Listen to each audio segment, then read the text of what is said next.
Everybody, Chris and Lumen here, and just forewarning you, this video is hardcore. And to me, this is definitely a sign of where we are on the map. Because before, I've never been pushed to teach this kind of stuff. So the fact that she's putting it out there now, that's kind of a big deal.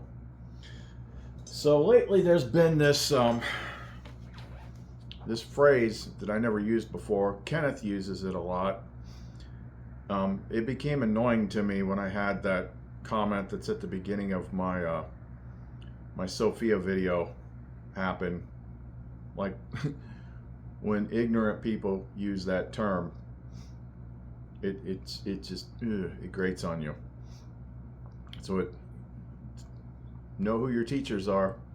It's like Jesus said in the Nag Hammadi, if a blind man leads a blind man, both of them will fall into a hole. But this milk and meat phrase, here's the roots of it. I'll just there's two of them. I'm going to give you the longer one, which is Hebrews 5:12 through 14. This is relevant. For though this time you ought to be teachers, you need someone to teach you again the first principles of the oracles of God, and you have come to need milk and not solid food. For everyone who partakes only of milk is unskilled in the word of righteousness, for he is a babe. But solid food belongs to those who are of full age, that is, those who by reason of use have their senses exercised to discern both good and evil. Well, when you live with wisdom, you're on a carnivore diet. That's pretty much it all the time. Meat, meat, meat, meat, meat, meat, meat. What does that mean to live with wisdom for those of you that are strolling off the street for the first time? Wisdom is right behind me. You don't understand that. Okay. Well, I had another ignorant comment pop up. Wasn't as egregious as the previous one. That altar behind you is evil. You need to seek the God of Abraham. For the love of all that's good and holy. Okay. Wisdom is Sophia. Sophia is connected to Christ. They're two sides of the same coin. Your lack of knowledge is not my fault. Couple new verses that kind of explain this before we get into the big stuff. I was searching for, I was using ChatGPT to pull any kind of verses that are using mystery and wisdom in the same area. Came up with 1 Corinthians 2:7. But we speak the wisdom, Sophia, of God in a mystery, the hidden wisdom which God ordained before the ages for our glory.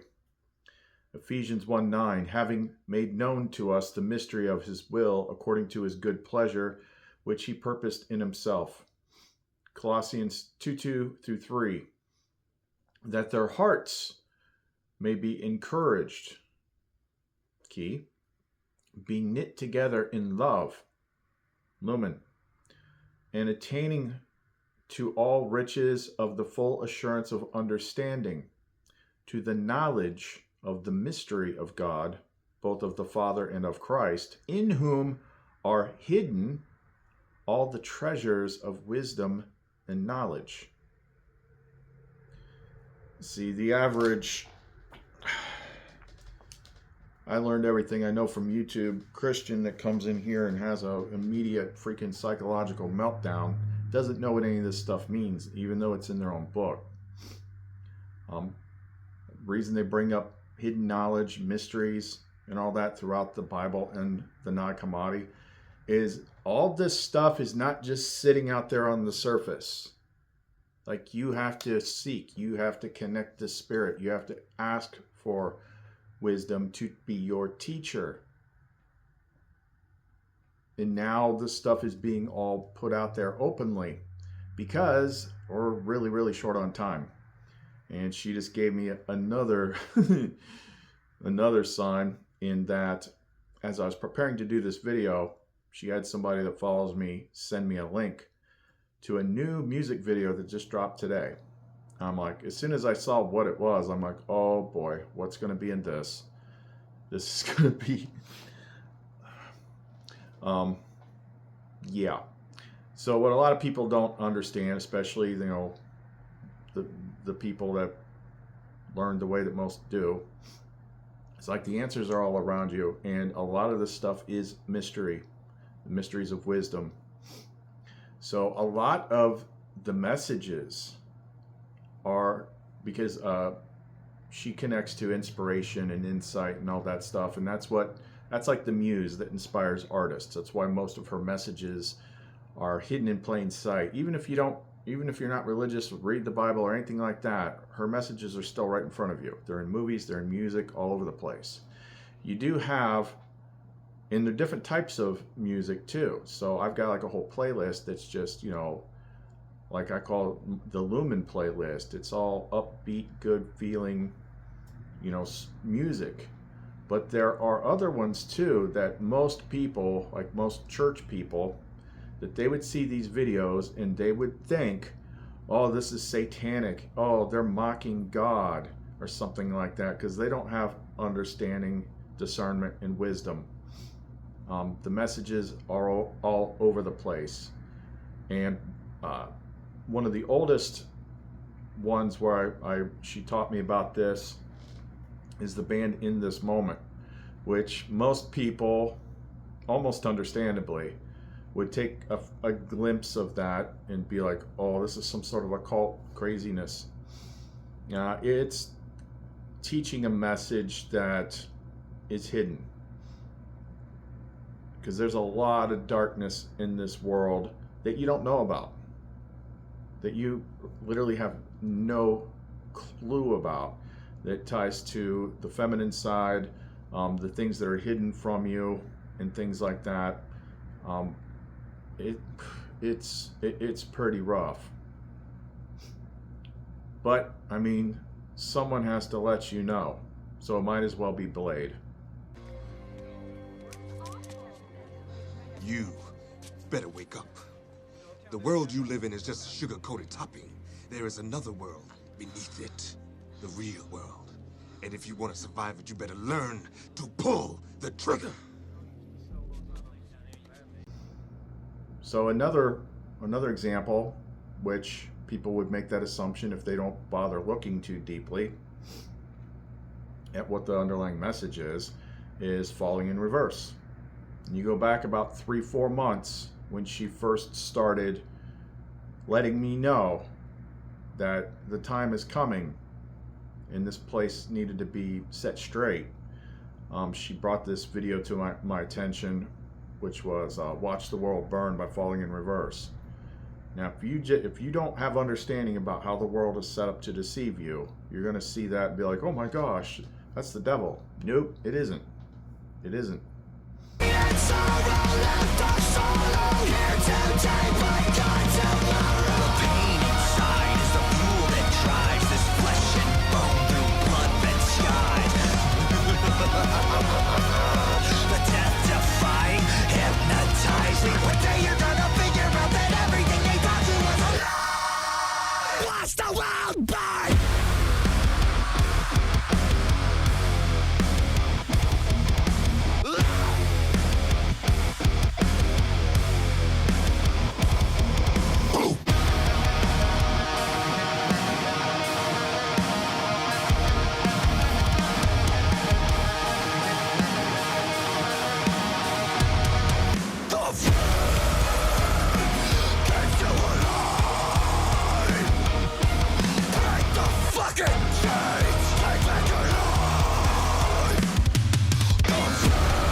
The part of the trickery of this world is everything's been flipped backwards. Talk about that in the non-commodity. That's how they fool you. They assign the names of things that are good to things that are bad, vice versa, upside down. And as I have said, you cannot figure this place out without wisdom. The combination of wisdom and knowledge, Sophia and Christ, like that, which all come from the Father. Okay, there's no devil in this equation. But yeah. So what we're going to do is, I shot part of this video last night, but the overall lesson that she wanted to give was not finished. So she kind of showed me some stuff last night, and I'm like, whoa, what's going on here? And then it all kind of came crashing down this morning. And I'm like, if she wants me to teach this lesson, which what I'm talking about now is in the last part, then the time must actually be short. Because this is the lesson that most people are going to not want to hear. Because it gets everybody. It is, and their minds are going to be like, I'm going to come up with any reason possible to not have to hear this wisdom. But trust me when I say it, like, there is no judgment by me. Like, this is like, we're going to be talking about like what the main thing is in this world that keeps everybody trapped. Like, from the get-go, what is the main thing? It's not pretty. It's not pretty, but you know, like that meat thing, like, there's no time for milk anymore. So yeah, you're gonna feed the baby meat. The baby's gonna spew all over the place. And then it's gonna be like, okay, let's try again. Here's some more meat. There's no more time. There's no more time for milk. Someone has to tell you. What you do with that is completely up to you. But in the end, you can't say that, well, nobody told me. This is why you got to pray to the Father, the one who is above all, the great, invisible, virgin, perfect Spirit, and you need to ask to be taught and be taught by and be given wisdom, which is Sophia. So if you don't understand this, well, you know, I can't help you. Go back to church and let me know how that works out for you. We're here to tell you what you need to know, even though it's not fun for me to tell it. But she's like, it has to be this way. You cannot say that, like, no one told you. But we don't expect you to just accept it. Like, we're going to tell you so that you can reflect on it, so that you can then pray about it and ask for wisdom. So, because ultimately she's the only one that can help you to understand it. Okay, so we're going to just segue right here into this video that came out today, the second half. And if you're going to have if you're that person, if you're going to have the, oh my God, I'm going to educate you, you're the devil, I would suggest you watch the entire video and then decide if you want to leave that comment. Okay, so here we go.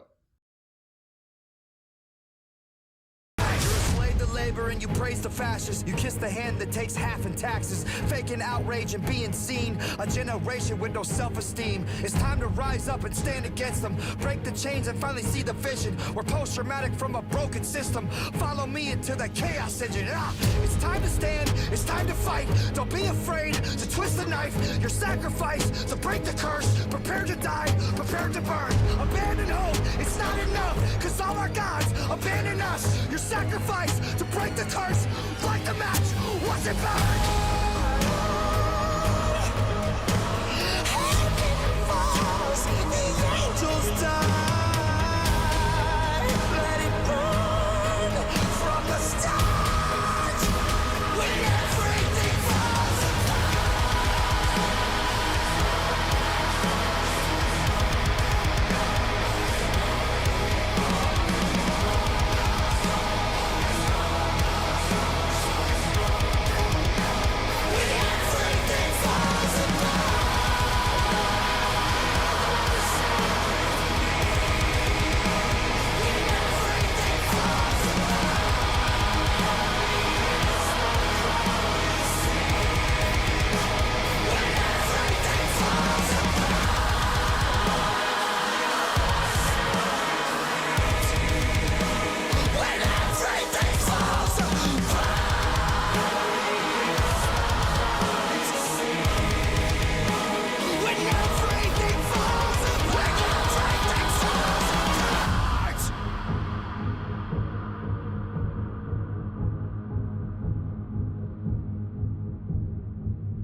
So are you all triggered? Was that blasphemous to you? If you think so, then you don't understand it. So since this is a carnivore diet video, let's just make it clear from the get-go before we get started. What is the difference? What is the primary difference between Judeo-Christianity and Gnostic Christianity? Well, Gnostic Christianity involves everything that was taught in the beginning. And then about 180 AD, around about that time, the church that was just starting to get established received legal authority in Rome. The first thing that they did was they started going after the Gnostics first, rounding them up, calling them heretical, collecting their books, and burning them. And this type of behavior continued for the next 1,000 years or so, through the Inquisitions, the Spanish Inquisition, the missions to the New World, the witch hunts, everything. It was just a non-stop burning the Library of Alexandria, wiping out anything that opposed the authority of the church. They'd taken it over. So what's the real big difference? Well, what you think you know that you learn from church is God created this perfect little world, and then a woman screwed it up. And the devil's trying to trick you, and you're trying to go to heaven when you die and not hell. And all you got to do is pledge allegiance to Jesus Christ, the United States of America, and you get your free golden ticket, and you're good to go. And if you screw up, you can just ask for forgiveness, and everything's fine. That's what they told you. Here's the difference between that and what the Gnostics know. This is all the stuff that the church tried to wipe out of existence. There's only two places. There is that which you would call heaven, different words, but let's try to keep it simple. And then there is hell. So that which is not in heaven, the world is essentially the same thing as hell. You're cut off. You will understand this if you actually read more than what they told you to read. All the evidence is right in front of your face. So the goal is actually, what do I need to do to connect with Christ in spirit of the Father in order to get out of hell? You're not trying to avoid it. You're trying to get out of it. That's one of the biggest things that is right in front of your face that you cannot see. And for most people, you have to go through a certain initiation and training by the Holy Spirit to actually know this, which we're going to talk about in this video. But that is why I put that clip from Blade in there, because that's the truth of it. You better wake up. The world you live in is just a sugar-coated topping. There is another world beneath it, the real world. And if you want to survive it, you better learn to pull the trigger. So that being said, we're going to go ahead and get into the video that we shot last night, and then toward the end I will notate a separation. Well, you'll be able to tell by my shirt. And then I will give you the rest of what she wanted me to share, the part that I'm dreading. Okay, so let's get to it. Non da così mici dus, vade retro satana, non puoi suade mici vana, sunt mala quelli bas, ipse venena bibas. Everybody, Chris and Lumen here. Got a couple things to talk about tonight. I did have another video already today, but it's like, not feeling it. It was interesting though. We watched a whole bunch more of the Future Forecasters group videos, going back almost a year. And like the entire final scenario that she's detailed to me and we've detailed on this channel, like they've viewed it all. They've been viewing it for, well, they've viewed parts of it since 2020.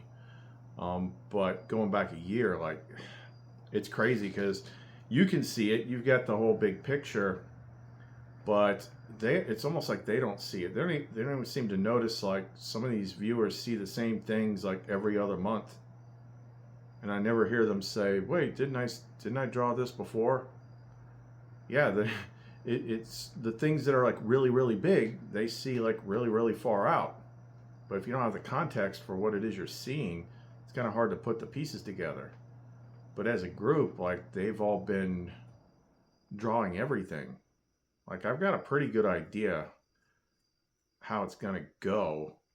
And the way that she kind of like insinuated it's going to go, like, I can find them saying those same things in the remote viewing. Matter of fact, there was one that they were doing around September of 2023, and the specific time frame he was focusing on was the time of Leo in 2024, which is like where we are right now. Got like another week of Leo. So it's like the people that run the world push some buttons to make big bad things happen. Once certain buttons are pushed, that kind of triggers the intervention that we detailed in the last video. It was just really interesting to see it all, especially the bowl judgments, multiple times, multiple people drawing it, and it's like they're not making the connection. I'm like, oh my gosh, you put like 4 or 5 of these together and that is a big scary picture. But that's neither here nor there.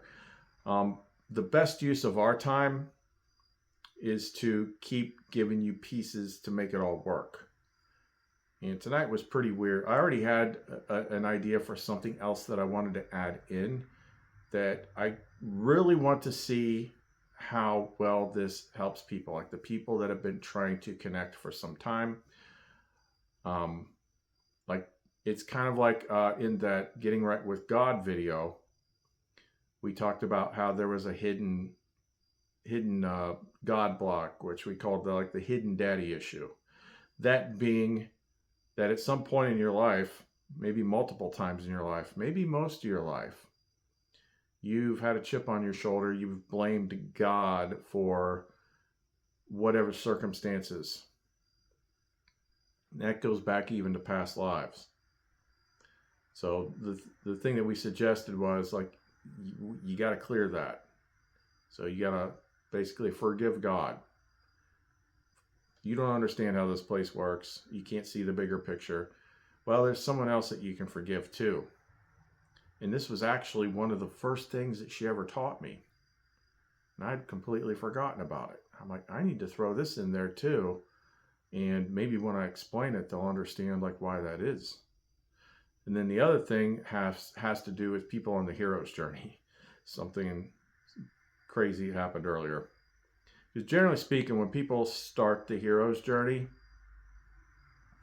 like the real hero's journey, like oftentimes she will steer them towards me because I've completed the hero's journey. I'm at the stage now where it's just basically the Nag Hammadi's like, okay, good job. Now just sit there and wait until the clock runs out. Gosh, seriously? Because there's nothing else to do. If you've rescued your lumen, if you've reintegrated her, if you put the masculine and feminine back together, you've unlocked the Christ child, the divine authority, you've gone through all the steps, you've gotten rid of the adversary, you've done all that stuff, like, there's nothing else to do but wait and just follow instructions. Do what's asked of you. But yeah, so like, I know front and back, up and down, backwards and forwards, how the hero's journey works and how to tell if you're like definitely on it and what kind of challenges are going to pop up if you're on it. And as I was basically giving my spiel, as soon as I got done, I saw something which let me know, it's like, yeah, we're watching you too. Not that you can do anything about it, but it's like, yeah, like we see you trying to help this guy.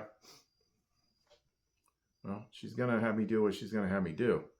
But yeah, it kind of like, sometimes the timing of things can be very telling. But yeah, there's something about that whole hero's journey and how to know if like you're really actually on it. That's important. And it kind of like crisscrosses how things played out, you know, in the first Matrix movie with stuff that plays out with Jesus and his apostles and stuff that Christ said. So I just kind of like noticed that correlation tonight. But anyway, we're going to get into like this extra thing that you can do to kind of free up a hidden block between you and the feminine side.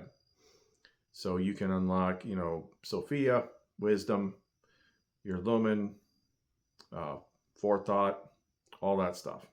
So if you want to know more, don't go away. Emanation and a million faces formed together, made for elevation. I'm a soldier, won't surrender faith. It's like a fire that never burns to embers. The voice of the unheard. Love is the answer. I gotta speak it, believe it, that's how I feel inside. I can't sit here quiet. You can take my heart, you can take my breath. When you pry it from my cold dead chest. This is how we rise up. Heavy as a hurricane, louder than a freight train. This is how we rise up. Heart is beating faster, feels like thunder. Magic static, call me a fanatic. It's our world, they can never have it. This is how we rise up. It's our resistance, you can't resist us. Okay, so what is this thing? What is this other hidden block? I don't want to get like too far deep into it, but I can tell you that it is a big deal, even if you don't realize why it's a big deal. And it's very, very similar to the forgiving God thing. So this is kind of stuff that's taught into us. And even if you don't talk about it, even if you don't think about it, at some point you were taught about it. And therefore, we need to go in and do something about it, because that sets up a block. If all you know is the creation story that church taught you from their interpretation of the very limited number of chapters at the beginning of the book. And what I mean by that is, you know, the church version of the story is everything was wonderful. And then one day, this dastardly snake showed up on the scene, and that snake tricked Eve. And then Eve made the big mistake. And if it wasn't for that, then we'd all still be living in paradise. That's the story that they gave you. Not even remotely accurate, but it doesn't matter. So the extra thing that you can do, that you should do, just like the whole part about forgiving the Father, is the next time you're doing your protocols or your prayers or whatever methods that you do at night, you want to make a special, what's the word I'm looking for? You want to make a special extra effort next time you do it. I want you to think about it. And I want you to, whether you pray to the all that is, source, the most high, whatever word you use that represents the highest of the highest of the high, the highest point of consciousness. What I want you to think about it for a minute, and then I want you to when you do your prayer, wants you to forgive Eve. May not make sense, but just trust me on this. Imagine there's only 2 people in the whole world and you don't know a whole lot about anything.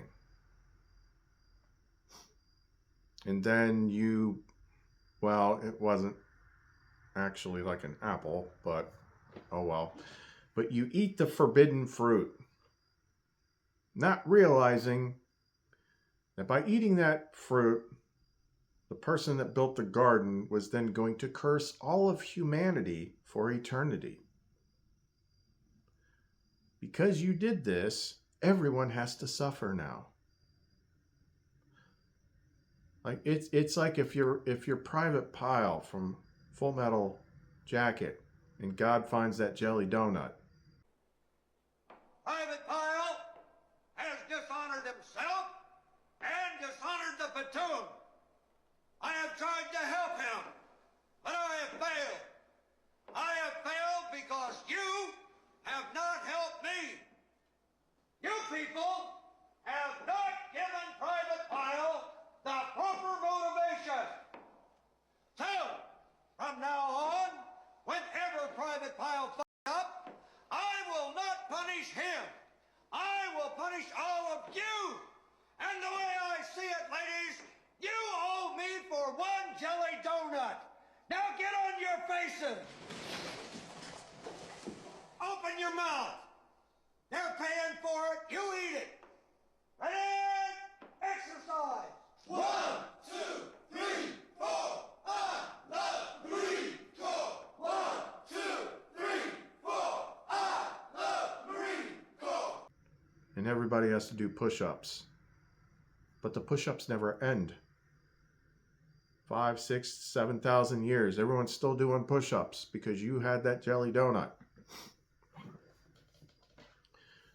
So on a subconscious level, it doesn't even have to be conscious, but on a subconscious level, your brain has in its program that your life is hard because this one woman did something she wasn't supposed to. It's all her fault. All the suffering in the world is the first woman's fault. Of course, again, that's not even remotely fair, but not only that, but it sets up the whole idea that, women by default are also to blame for this. All the suffering in the world is one woman's fault.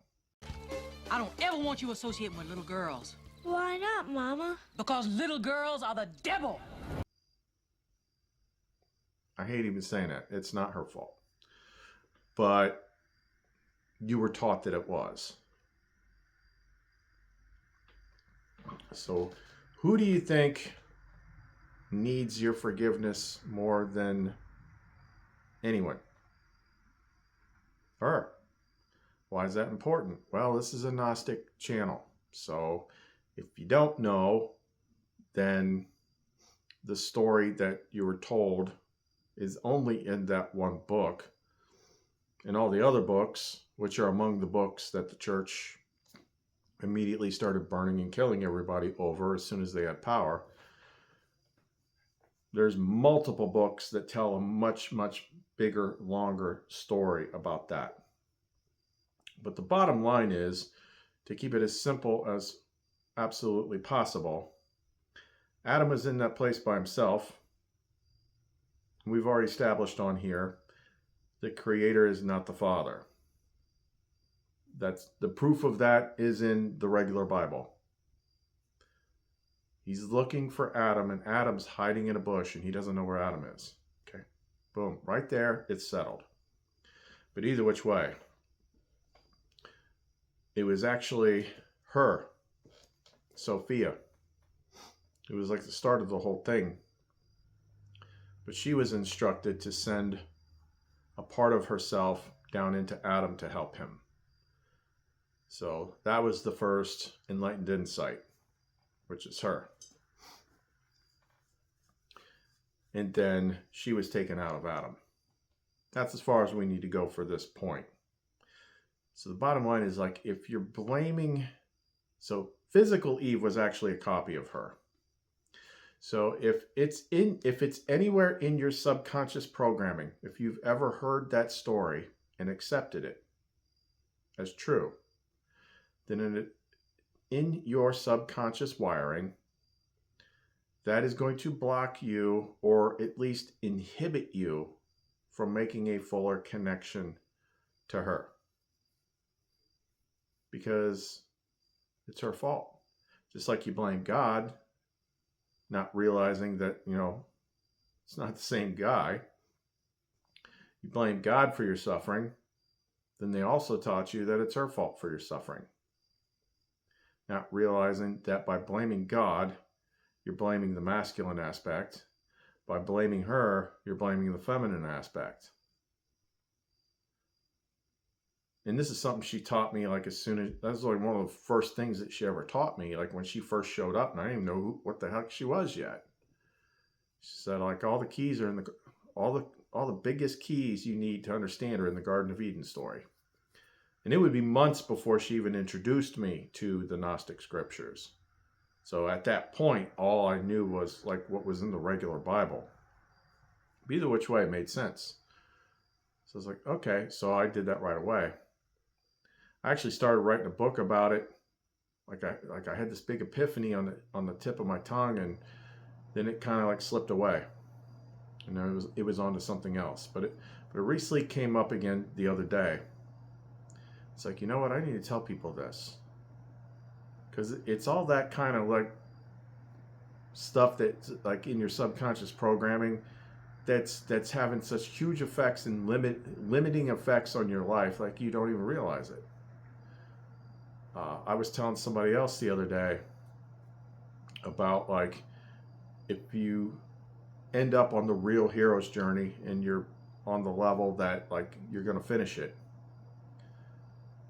It's like once Eve is put back into Adam, once Lumen is put back into you, like, that's a lot of getting used to, because you've literally got a feminine consciousness sharing space with your body now. And that's weird. That is so weird. So even if you're like nowhere near this stage, understand, like, this ties into so many things that are at the root of why people are in the position that they are in this world. Like, think about like what happened according to the story, which all stories are kind of like metaphors on some level for understanding something. But the Nag Hammadi teaches stuff that they kind of take out of the Bible. Just like we showed the other day, like Sophia's in the Bible. She's wisdom. And it does say in the Bible, but just it's not spelled out so clearly as the Nag Hammadi. Where it said Christ was, I don't remember what verse it was, but it was along the lines of like Christ is like, you know, the power of God, and wisdom is the, and she's like the wisdom of, I forget what it said. But, you know, every being is supposed to be two. Outside of this particular realm, everything is androgynous. Everything is a pair, a joined pair. Like, that's the way it's supposed to work. But in here, we're all separated. Even if you go into like other areas, like the whole twin flame lore, which at its core has to do with like your lumen. It's like, oh, we used to be one and then we were separated, and then everyone's trying to find their other part. Everyone's like trying to feel complete. And your lumen's the only thing that can make you feel complete.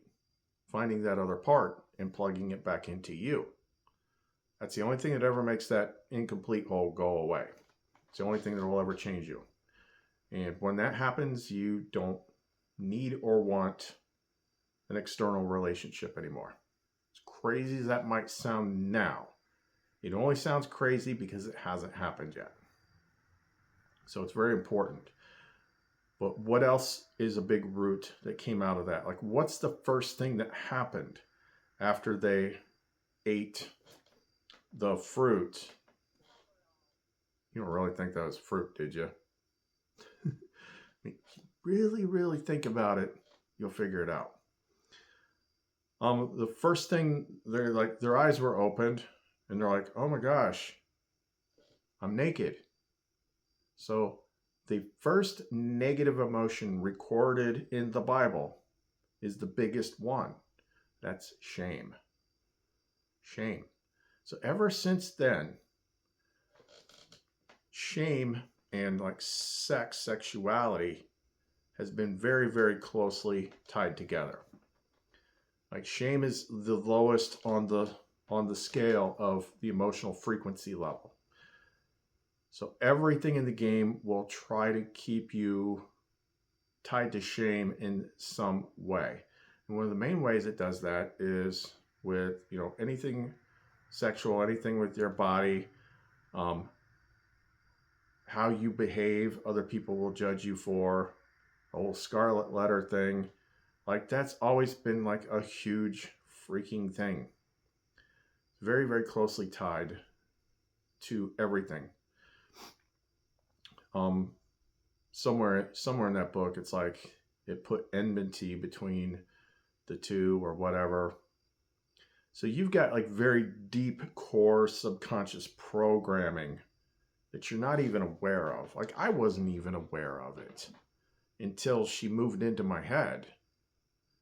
And then it's like, oh, why do I feel so weird? And it started to, Sophia started to explain it to me. It's like everybody has this, but they don't realize it.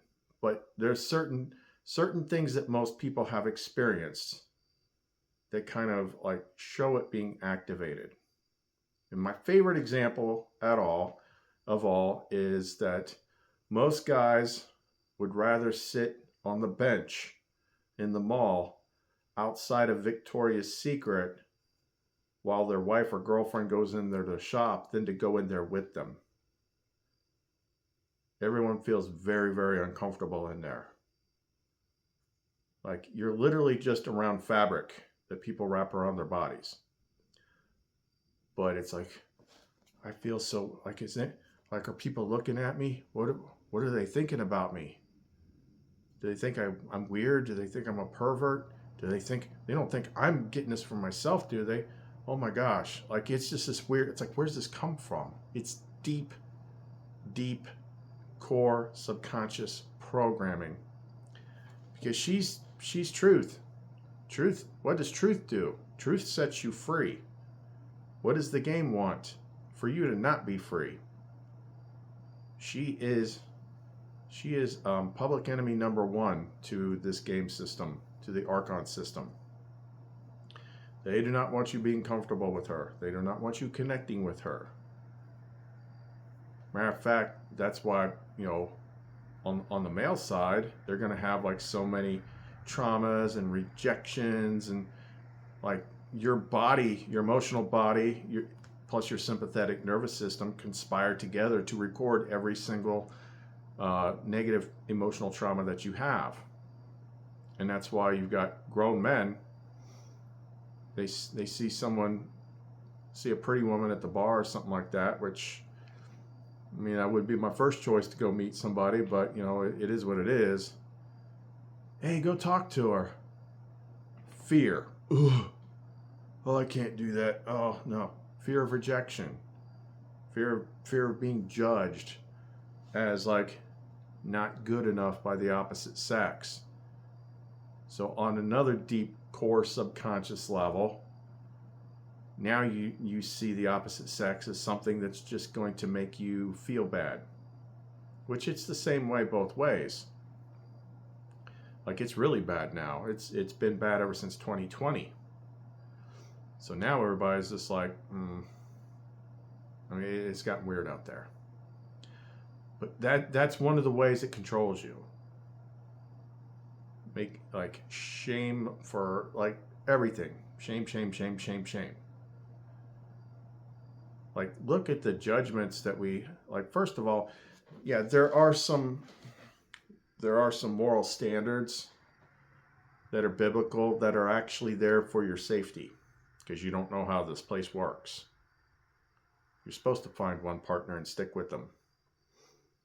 Do that, you'll have a lot less issues. If you're out there swiping right on everything and just smashing, you probably got a lot of problems. And why is that? Because you quantum entangle to everybody that you have sex with. So whatever kind of negative stuff they've got, whatever kind of negative attachments they have, yeah, you're in this big spider web of negative energy being shared through the collective. We talked about clearing quantum entanglements, I don't know, probably about maybe a year ago on this channel. It was a big thing. We were just starting to experiment with it. But yeah, that's the cords they always talk about cutting, but they try to make it simple. It's a cord, you just light a candle and get some scissors. And if you don't have the full context understanding of something plus the divine authority to execute it and know how to make a mental operation with any kind of power, then it's not going to work. You have to understand what the cord is. It's quantum entanglement. How did it get there? It got there through sex. That's why people suffer. In elements within the game that are negative will seek to quantum entangle with you, get you attached, just so it can break up with you and make you suffer. And then it feeds on your suffering. Yeah, we kind of touched on stuff like that in the last video toward the end. But that's the thing is, like, no one ever talks about this. Like, this is the core root of so much stuff. Most of your emotional traumas are going to stem from this. From being rejected, from being abandoned, from being betrayed. Like, there's 1,000 different ways the two sexes can hurt each other because the game set it up that way. And where did it all start? With Eve. So that's a major uncrossing. To actually put forth the time and effort to maybe write something out, to set something up, to make a little event of it, a little ritual of it, rather than just a simple prayer. So that you pray to absolve Eve of her mistake and absolve her of carrying the weight of the world on her shoulders. Because she probably thought that, she probably thought that too. It's like, oh, this is all my fault. That's why it happened. Not knowing, like, you're a puppet in a play that you don't even understand.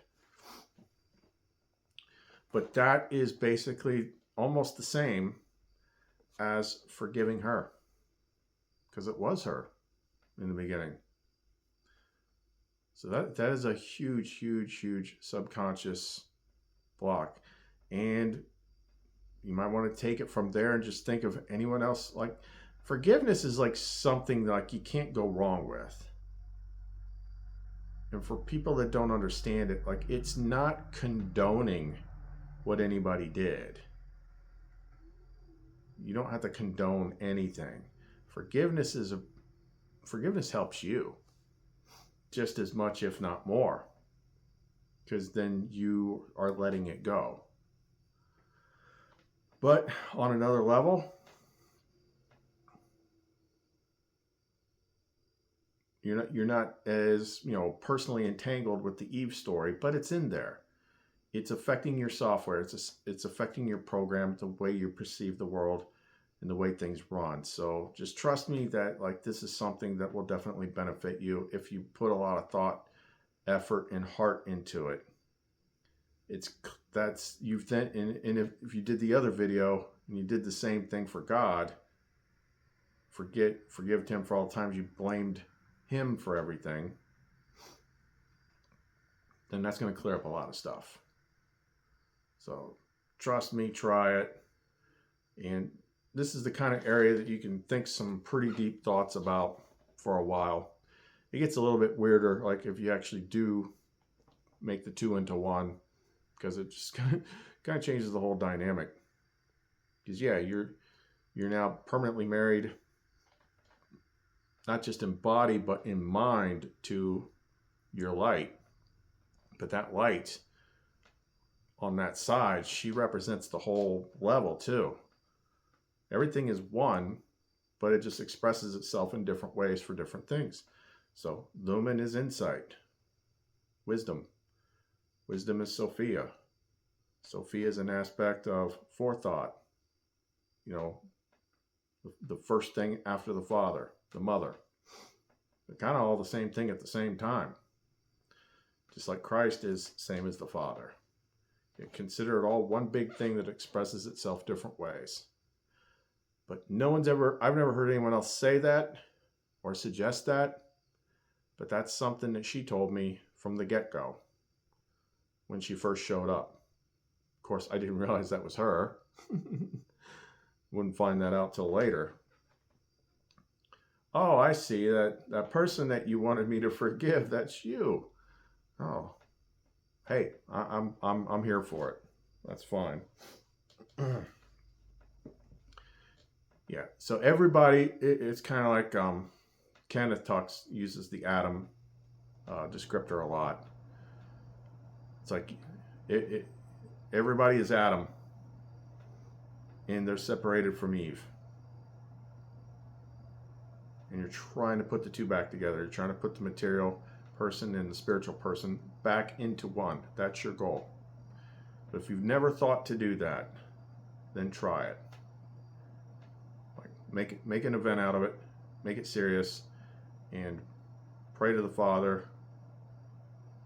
Pray to the Father to absolve Eve, but you yourself forgive Eve. Forgive the first woman for the first mistake.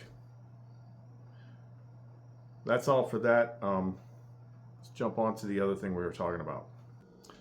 Probably have a little callback to that first part here coming up, since there's such a big lesson in that. I can say that sometimes, about the type of programming that people have in their heads that's designed to screw you up and keep you from connecting to this stuff, but sometimes you actually have to demonstrate it. But anyway, as I was saying, since there's a lot of new people on this channel, we can't talk about doom all the time.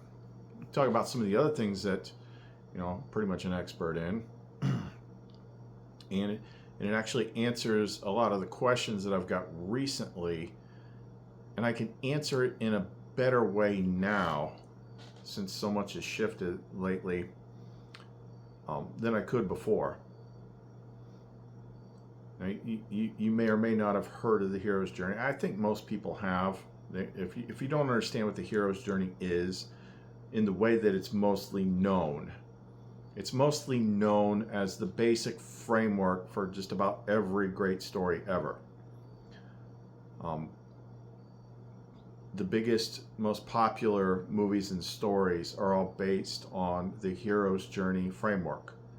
Star Wars, Lord of the Rings, The Matrix. It's a specific pattern. And the reason it's there, and the reason that people are drawn to this pattern, is because that is actually the main thing you're supposed to do in this life. That's how you unlock stuff. That's how you get to the next level. You have to do the hero's journey. But how do you do it? How do you start it? Well, I've actually got a more clear answer this time. And a lot of people ask me that have been on this channel a long time, they want to make that connection to Lumen. They want to make that connection to Sophia. Well, that also is tied to the hero's journey. And it's usually an unwillingness to go on the hero's journey is what's going to keep you from having that higher level of, like, I didn't make the rules, but it's going to keep you from making that higher level connection. So what is I've said before, like what I did to start it, but I didn't quite expand on it as much as I should have, because a lot of the key things that we've talked about lately, that wasn't really in my head, but that's what it was. So keep in mind that this has nothing to do with church. Okay, church is an organization, a religion, an authority. Okay, they didn't invent the Bible. They didn't copyright God. They just co-opted it. So most people don't want to hear about these particular names like Christ because they can't in their head separate one from the other. And everyone's had bad experiences with church people. If you're watching this channel, you probably have. So it's hard to, so when these names come up, masculine side Christ, feminine side wisdom, some people find a hard time going to that because they can't separate it from religion. I'm very separated from religion. I've got no use for it. I don't need someone to spoon feed me things and mislead me. You're perfectly capable of making the connection yourself. You're perfectly capable of making the connection even without the books, if you just know where to aim. I mean, other people do it. Other cultures, they just call it different things. But anyway, what's the key thing? So I said the original thing was like about 9 months to a year before it really started. I was searching, and I prayed to the highest point of consciousness. I was not connected to religion whatsoever, but I knew something was up there. And I said I wanted to know. I wanted to understand what this world was, how this world worked, what I'm supposed to be doing here, and what do I got to do to complete what I'm here to do. And that I was willing to do whatever it took to attain these answers. Okay. Even though I didn't fully understand what I was saying, I was signing myself up for something. And this is the part that is going to draw the line in the sand that tells you whether or not you're going to do it or not. Because let me just put it in a framework that I haven't used before. Matthew 16:24. Then Jesus said to his disciples, "Whoever wants to be my disciple must deny themselves and take up their cross and follow me." Whoever wants to be my disciple must take up their cross and follow me. That cross that you're bearing is the hero's journey. See, you might not even know that's where it's going to lead to when you do it. Is back to him. And by doing so, you're going to find out that he had nothing to do with that mess that's running the world today, claiming to represent him. You're going to take up your cross and follow him. But he said, deny yourselves. Why did he say that? Because that means whatever's making you feel comfortable and safe in the world, makes you friends with the world, everything's going good for you, because we're taught by authority in school, and then even in the spiritual community, if you're super spiritual and connected, you'll have all sorts of great things. Well, an interesting thing happened once I was on the hero's journey. Before I was on the hero's journey, everything was going great. I was manifesting like crazy. I was getting everything that I wanted. I was in the flow. But if you're going to see the world as it truly is, if you're going to do what you need to do to beat the game, things are going to change. And then for a couple of years after it started, I was learning a whole bunch of new things. But I always noticed, I'm like, what in the world? Like, why doesn't it work anymore? Why doesn't it work the same way? You got to do it completely differently. See, manifestation and all that stuff, that's how it works if you're plugged into the world. if you go on the hero's journey, if you take up the cross, then you have to do things differently. Now you have to get things through grace. Because, take a couple other things here. So John 15:18 through 19. If the world hates you, keep in mind that it hated me first. If you belonged to the world, it would love you as one of its own. As it is, you do not belong to the world, but I have chosen you out of the world. That is why the world hates you. Matthew 10:22, you will be hated by everyone because of me, but the one who stands firm to the end will be saved. Luke 6:22, blessed are you when people hate you, when they exclude you and insult you and reject your name as evil because of the Son of Man. John 17:14, I have given them your word, and the world has hated them, for they are not of the world any more than I am of the world. So if you do this, the world isn't going to play nice with you anymore. Things aren't going to work out the way they did anymore, and you're going to wonder what the heck is going on.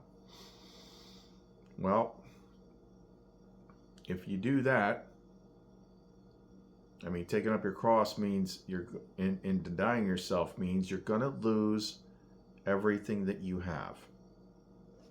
That's how I can always spot someone that's legitimately started the hero's journey. And there's been a few of them lately. Like everything worked fine. They had a nice cushy life. Things were going great. And then something happened. Some circumstance happened. A lot of times it's the spiritual awakening begins. And then they start getting Truman showed. See, Christ taking up the cross, Matrix and the red pill, Truman show. It's all kind of showing you the same thing. So in the Matrix, he offers him the red pill or the blue pill. The blue pill is the sneakiest one. People don't understand the blue pill.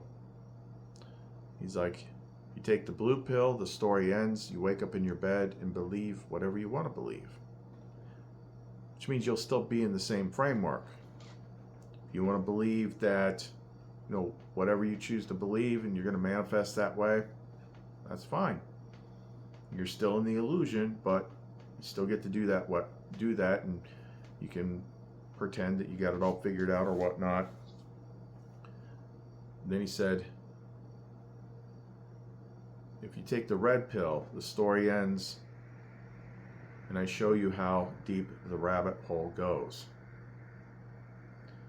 The story ends. So you're going to have to die. You have to die and be reborn. Bare minimum, what that means is your old self is going to die. And she's going to help make that happen by destroying everything of the old self. Now, if you were to do this, you would at least have the benefit of understanding what was going on. Whereas I did not. I didn't know. And most people that it starts to happen to don't know. And I didn't have anybody that knew all this stuff when I went through it. But now when people go through it, a lot of them find me, or she brings them to me, so I can kind of like give them the talk. Like, this is how it works now. This is what you have to watch out for. First thing they're going to start to realize, even though they don't fully understand it yet, is the Truman Show. So what was the big thing about the Truman Show? Truman started to wake up. And then bit by bit, he started to notice that people weren't acting the same anymore. They were acting funny. They were all in on it. They were all there to keep him in the box. When he wanted to start coloring outside the lines, when he wanted to go to, was it Tahiti? I don't think it wasn't Tahiti. I can't remember right now. It's on the tip of my tongue. Anyway, he wanted to go to that island where he saw his lumen. He thought his lumen went to that woman. there's someone there to stop you. There's someone there to stop you. Why are you thinking these crazy things? Why would you want to leave when you got everything you want right here? He was surrounded by people that were, their whole purpose for being there was to keep him from straying outside his box. So when the hero's journey happens, then, and she always tells me, like, you always asked for it, even if you don't remember. Because I didn't remember for a couple of years that I asked for it until she made me remember. Sorry, I lost my train of thought there. But what that basically means is, even if you have asked with enough sincerity and meant it, even if you don't know what the stakes are, you'll still trigger the sequence. And it's irreversible. So taking up your cross and following Christ is the same thing as taking the red pill. Irreversible. The old self dies. The new self wakes up and realizes, oh, things are not the way I thought they were. Now you got to figure out this whole new world. It's all showing you like pretty much the same thing. You know, in Star Wars, Luke started monkeying around with the wizard, and then his aunt and uncle got killed. So he's like, there's nothing for me here now. I want to go with you and learn the ways of the Force like my father did. What are the ways of the Force? She's the Force. They make that pretty clear throughout the movies, especially like dialogue that Yoda talks about and stuff like that. She's the Force. So you're going to need her. And that's what everybody wants. Everybody wants Lumen and Sophia. Your light, your love, and your wisdom. But because she is the flip side of Christ, the same thing applies. All that stuff we just read. So here's the thing with wisdom, Sophia. Proverbs 1:7, the fear of the Lord is the beginning of knowledge, but fools despise wisdom and instruction.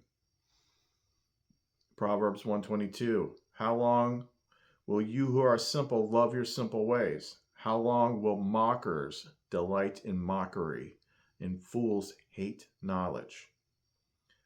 Proverbs 1:29 through 30, since they hated knowledge and did not choose to fear the Lord, since they would not accept my advice and spurned my rebuke.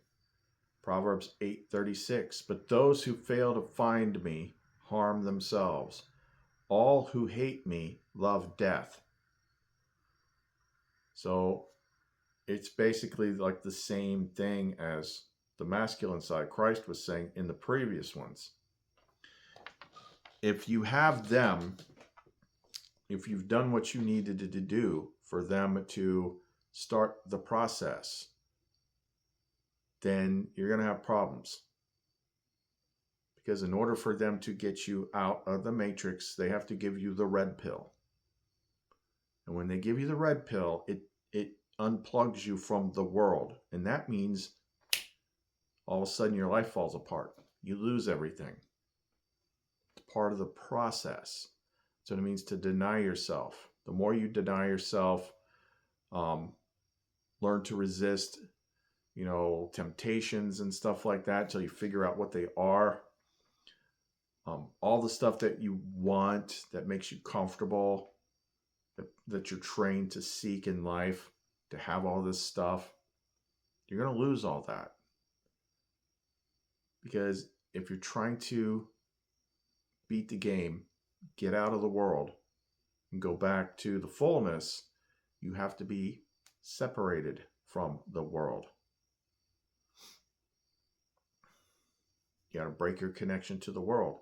How do you break your connection to the world? You ask. You're like, I'm willing to do whatever it takes, knowing that means it's going to suck. And it does. Like, this is an absolute process, that it works the same way for everyone. So when they disconnect you and Spirit disconnects you from the world, then all of a sudden it seems like everybody just turns against you. That's because all the light people in the game are surrounded by people that are only there to keep them comfortable, keep them from coloring outside the lines, and keep them in the box. And that is pretty freaky when you're unplugged and you start to notice this. Like they're all in cahoots with authority and everything else. Like I've heard crazy stories from people that I've worked with over time. Women seem to have the hardest time fully disconnecting. Just in my experience of working with people over many years, what typically seems to happen a lot, like I can think of 4 without even thinking about it right now, is they wake up, they get activated, and usually they are married to a minder, somebody that is there to keep them in the box. And they generally don't want to separate. That's what's interesting if you're a woman as opposed to a man. If you're a man, you're probably going to get divorced real damn quick. If you're a woman, they'll seem to put up with anything and try to keep you from getting divorced so you don't stray out. Because women that connect to the light, like they have probably a bigger potential because they're all daughters of Eve. They're daughters of Sophia. So they typically find themselves in situations where it's just set up in such a way that they can't see a way out. They don't know how to support themselves. They don't have anybody to back them up.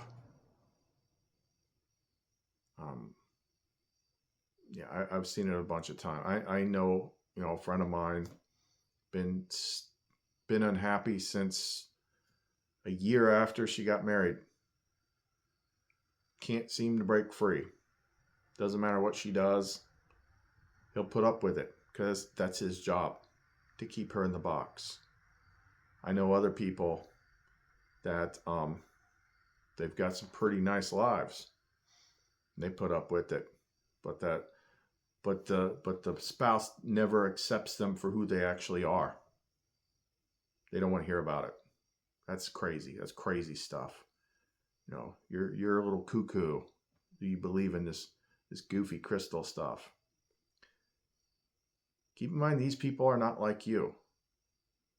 So, got to stop and think about, like, what does that actually mean? What does that actually mean? That's holding you back. Look, it ain't easy. It ain't easy. I've been when I got divorced, my wife was the professional one. I've been working for myself I was doing pretty good at the time. I was making about $55,000 a year just doing this type of stuff. But, she was like, oh shoot, she's almost got her freaking doctorate in teaching at this point. She's got such good credit. Like, she walks into a car dealership and she just basically tells them, I don't want to hear none of your shit. This is how it's going to go. And as soon as they pull her credit, they're like, yes, ma'am. I'll get your car ready right now. Like, nobody's got credit that good. But people plugged into the world have benefits like that.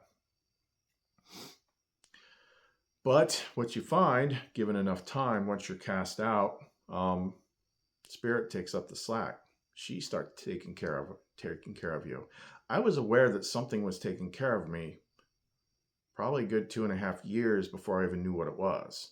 But I could sense it. She was guiding me. Go here, go there, do this, you'll be okay. I didn't know what was going on. I didn't know how this happened. I didn't know my life turned upside down. I wouldn't know for a couple Years. But that's how. I prayed to the highest thing. I dialed the right number and I said, I wanted to know. I wanted to understand the world. I wanted my blinders pulled off, and I got all that stuff. But how you get it is extremely rough, because up to this point, if that has not happened to you, if you've never prayed and made that kind of offer, if you've never done it, if you've never had your life completely deconstructed, then you have not been on the hero's journey. It's just how it works. I'm just saying how it is. And if you haven't made that level of commitment for that to happen, then you will always have the minimal connection to them. Oh, I mean, you can be a light person and you can have pretty good intuition and conscience. I mean, that's her. But to get to the higher levels, no, you have to, it's a trial by fire. Like, that's why those sequences are in all those hero's journey movies. The cave you fear to enter holds the treasure you seek. What's the treasure? She is. She's the treasure. Both in her aspects as the teacher of wisdom and as love in the partner. So Sophia and Lumen, the high priestess in strength. To get at that level, we're actually interacting with them in ways that aren't going to click to people that haven't done it. You have to do it. You have to go through it. And the thing is like, what did Neo learn as soon as he took the red pill? Oh, he got to see the real world. He got to see the world behind the illusion. That's what happens. You might think you know. You might have read a bunch of stuff. You might have watched a lot of videos. There's a difference between seeing a video about it and actually seeing it. Actually knowing it. So when I talk to these people, they're like, why do you talk about doom all the time? Like, I want to stay here and do stuff. That tells me all I need to know. Like, they haven't seen. They think they know, they don't know. It's not a put down. That's how it works. That's how it works, because that is also part of the process. You will see. You will know. You'll know stuff that, like, you're not even comfortable talking on YouTube about. And that's why that spurs you forward. It's like, okay, now I know where I am. How do I get out of here? So when people not always, but sometimes people are like, you know, why? You're just always talking about getting out of here and you're not enjoying life. I'm like, I'm just being funny, but like, imagine you knew that everyone was wearing a mask, and underneath that mask was like some psychotic kill clown, like Art the Clown. But most people couldn't see Art the Clown. Would you want to stay here? Hell no. You would be like, what do I got to do to finish this and get back home where she's at? Nope, that's how it works. So if you've been trying to make these connections and it just isn't happening, then I would ask you, like, have you made that bargain? Maybe it'd be a little bit harder for you because you know what's coming if you make it. It's like, to get what you truly want, you have to let go of what you have. You know, the world's gold and silver are deceptive. Doesn't mean anything. When you die, you don't take any of that stuff with you. If you die after the hero's journey, you not only take what you won with you, it's going to be the thing that's waiting at the door for you. It's worth it. Like, there's no upside to not doing this. If you think there's an upside to not doing this, it's because you don't understand. You don't understand all this. But, you know, I got to be there for people when they wake up. especially if they wake up on the hero's journey and they just lost everything. Like I've literally had like 3 people in the last month that are like an inch away from homelessness because of the hero's journey. Like, I get it. I understand. I had this big, huge house, had a hot tub on a big back deck, and freaking everything I could want. And then one day it's like I'm in a 1-bedroom apartment with an inflatable queen mattress, wondering how the hell I ended up here. But look what I gained by sticking through it. I've already completed my 7 years. Now I'm just in that part they talk about in the Nag Hammadi. It's like, you know, after you finish the contest, then you just basically got to sit and wait. Endure till the end. Now you understand why I'm so anxious for the end. Because now I know everything, and I know enough. In the end, that doesn't bother me. I would like to go back to the real good world. Please and thank you. But that's the thing. Like this is the hidden message in the Bible that nobody understood because the way it's taught. Like what was, so if I was to reword what Jesus was telling people, like if you want to get to heaven, just using the old terms, pick up your cross and follow me. If you want this big reward that I'm talking about, you got to go on the hero's journey. You want to go on the hero's journey with me? You can see like it's going to be pretty rough at first. It's going to be yeesh. But at least here we give you knowledge that most people aren't handing out. Plus the things that we discover, like, hey, there's big hidden blocks. Like you're blaming God and you're blaming Eve. You're blaming the father, you're blaming the mother. Let that stuff go. Let go of what you think you know. To see the light of wisdom, you must empty your cup. So not only are you going to lose all your physical stuff, but you need to lose like all your knowledge, all the stuff that's still stuck up in your head if you want to move forward.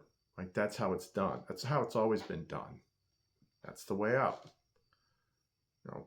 Go on.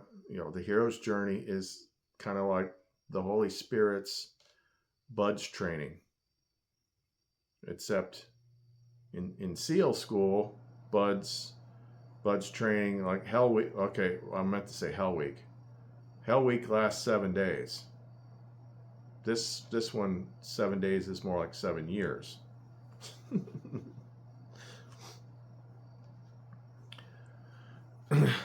But once you see the world for how it actually is, once those first veils drop and you see what's been hiding right in front of your face the entire time, well, then you can start to learn how to deal with the world as it actually is.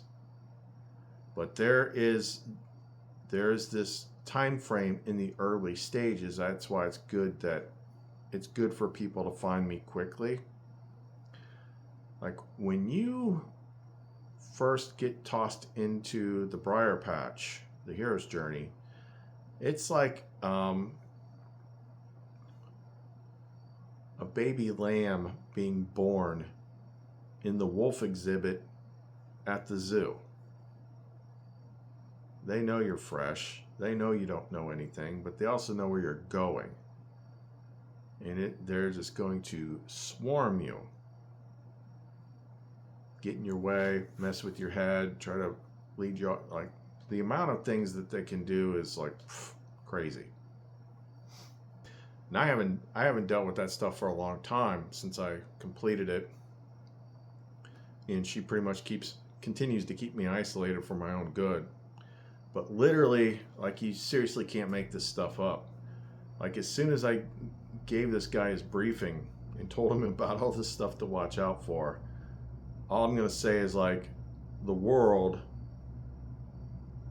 found a way to let me know that it knew that I was helping this person in a very unmistakable way. Not that I was threatened by it one bit, but it was just letting me know. I'm like, good. So at least we're on the same page. You know about me, I know about you. So, and we also both know you're not going to do anything because of her. She's bigger than anything in here. So, who's got the bigger gun? Me. I'm not going to pick the fights. But if you do, she'll end them. It's like she has every other time. So, but it was kind of weird. It was kind of like the specificity of the message was very pointed. So, okay, whatever. Moving on.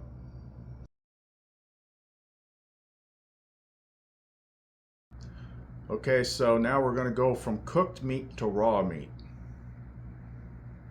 So I can understand how this stuff makes people feel because, you know, I had to go through it myself. So we're going to be going into the area of sex, shame, judgment, and the separation of Adam into male and female. We're going to be going into the main thing. Like, this is the main primary thing that keeps you trapped in this place, in this state. And to illustrate how bad this is, I did some Google searching to get a small smattering of statistics. So this is usually where I would tell somebody that's seeking to educate me from my deception. It's like, okay, well, when was the last time you were on Pornhub? Be honest. Of course, no one ever has. But you know the answer to that question. So if your answer is yes, then don't lecture me about anything. So here's some statistics for you about this, one of the biggest sites in the world. Pornhub, a popular prawn site, reported more than 100 million visits per day in 2023. That's 36,500,000,000 visits in a year. The same website reported 2.14 billion visits during a single month, which is more than the combined visits to Netflix, TikTok, Pinterest, and Instagram. How many people go on Pinterest? Like, that doesn't seem like that would be like a big achievement. It is the fourth most visited site among US visitors, surpassed only by Google, Facebook, and YouTube. It was 13 videos per minute uploaded in 2019. Each minute, almost 3 hours of content are uploaded. So, this is what's eating everybody alive. This is the one thing that people have the hardest amount of time with when it comes to making that connection to wisdom, to spirit, to lumen. This is the main thing, and we're going to explain why that is. And in order to do so, I'm going to have to give you the fuller Gnostic version of the Garden of Eden story. Now, there are several of them in the Nag Hammadi with tiny variations on a certain point. I was led to use this one because this one is from the Secret Book of John, and that is when Christ comes back and he's explaining the entire world and how it works to him. So that's who's actually giving the explanation in this one. Okay? So, and then you'll understand why that chapter, that part of the Bible is so short. And there's so many interesting little anomalies in it, such as, come let us make man in our image after our likeness. Adam, where are you? I'm supposedly the all-powerful God, but I can't see you because you're hiding in a bush. Oh, you did If you do this, you're going to die. Oh, wait, you didn't die? Okay, now I'm going to kick you out and curse you and all humanity forever. And everyone's like, why did it have to go down like that? Well, we kind of talked a little bit about that already in the video. But now you're going to get the entire bit, or most of it at least, which is going to make everything make sense. Okay, now just to give you the little bit that happens before this, the story all starts because Sophia, partner of Christ, was monkeying around in the creation sauce and had a thought and created something without her partner being involved. So it was corrupted. And then that corruption was contained. Within that container, it built a world. And this is where the people that murdered everybody for 1,000+ years to hide these books didn't want you to know. Because if you knew this stuff, you would understand it, you would understand the trap, you would understand like how you are being manipulated and kept separate from spirit. So go ahead and put on a new bib, because we got a lot more meat. So we're jumping into the story about the time the Archons are creating Adam. So they're trying to make a copy of what they saw above them, which was the Son of Man, with this light. They're trying to build it. All the angels and demons worked together until they fashioned the psychical body. So this is like, currently like 5th dimension. But for a long time, their creation did not stir or move at all. When the mother wanted to take back the power she had relinquished to the first ruler, because he came from her, he got some of her divine power. She prayed to the most merciful Mother, Father of the All. Mother, Father of the All, that is the Father, which is the infinite, perfect Virgin, invisible Spirit, and Forethought, which is the image of the perfect, invisible Spirit. So the Father is the invisible, the visible is the Mother. They're essentially the same thing. Just throwing a little extra clip in here at this part to highlight a major point of confusion that I've even struggled with. That's why I don't generally use the Old Testament that much. There's actually a part in that secret book of John where Christ is explaining things. So you're hearing, like, you're, what? If this is all new to you, like what you're saying, that God in the Old Testament in the Garden of Eden wasn't Jesus' father? Like, no, it wasn't. And he talks about that in Secret Book of John, one of the biggest Bible stories that everybody knows, which is the flood. In the Secret Book of John, it explains that, the chief ruler, Archon, didn't like how things had went, so he decided to start over and flood the world. So the Bible story that you know is that God went and warned Noah before the flood because he liked Noah. But they make you think that it's the same person, the same one that's creating the flood is the one that's warning Noah. But actually, the Nag Hammadi points out it was the glory of forethought, what I just explained, the visible emanation of the Most High God. Forethought warned Noah, not the Creator.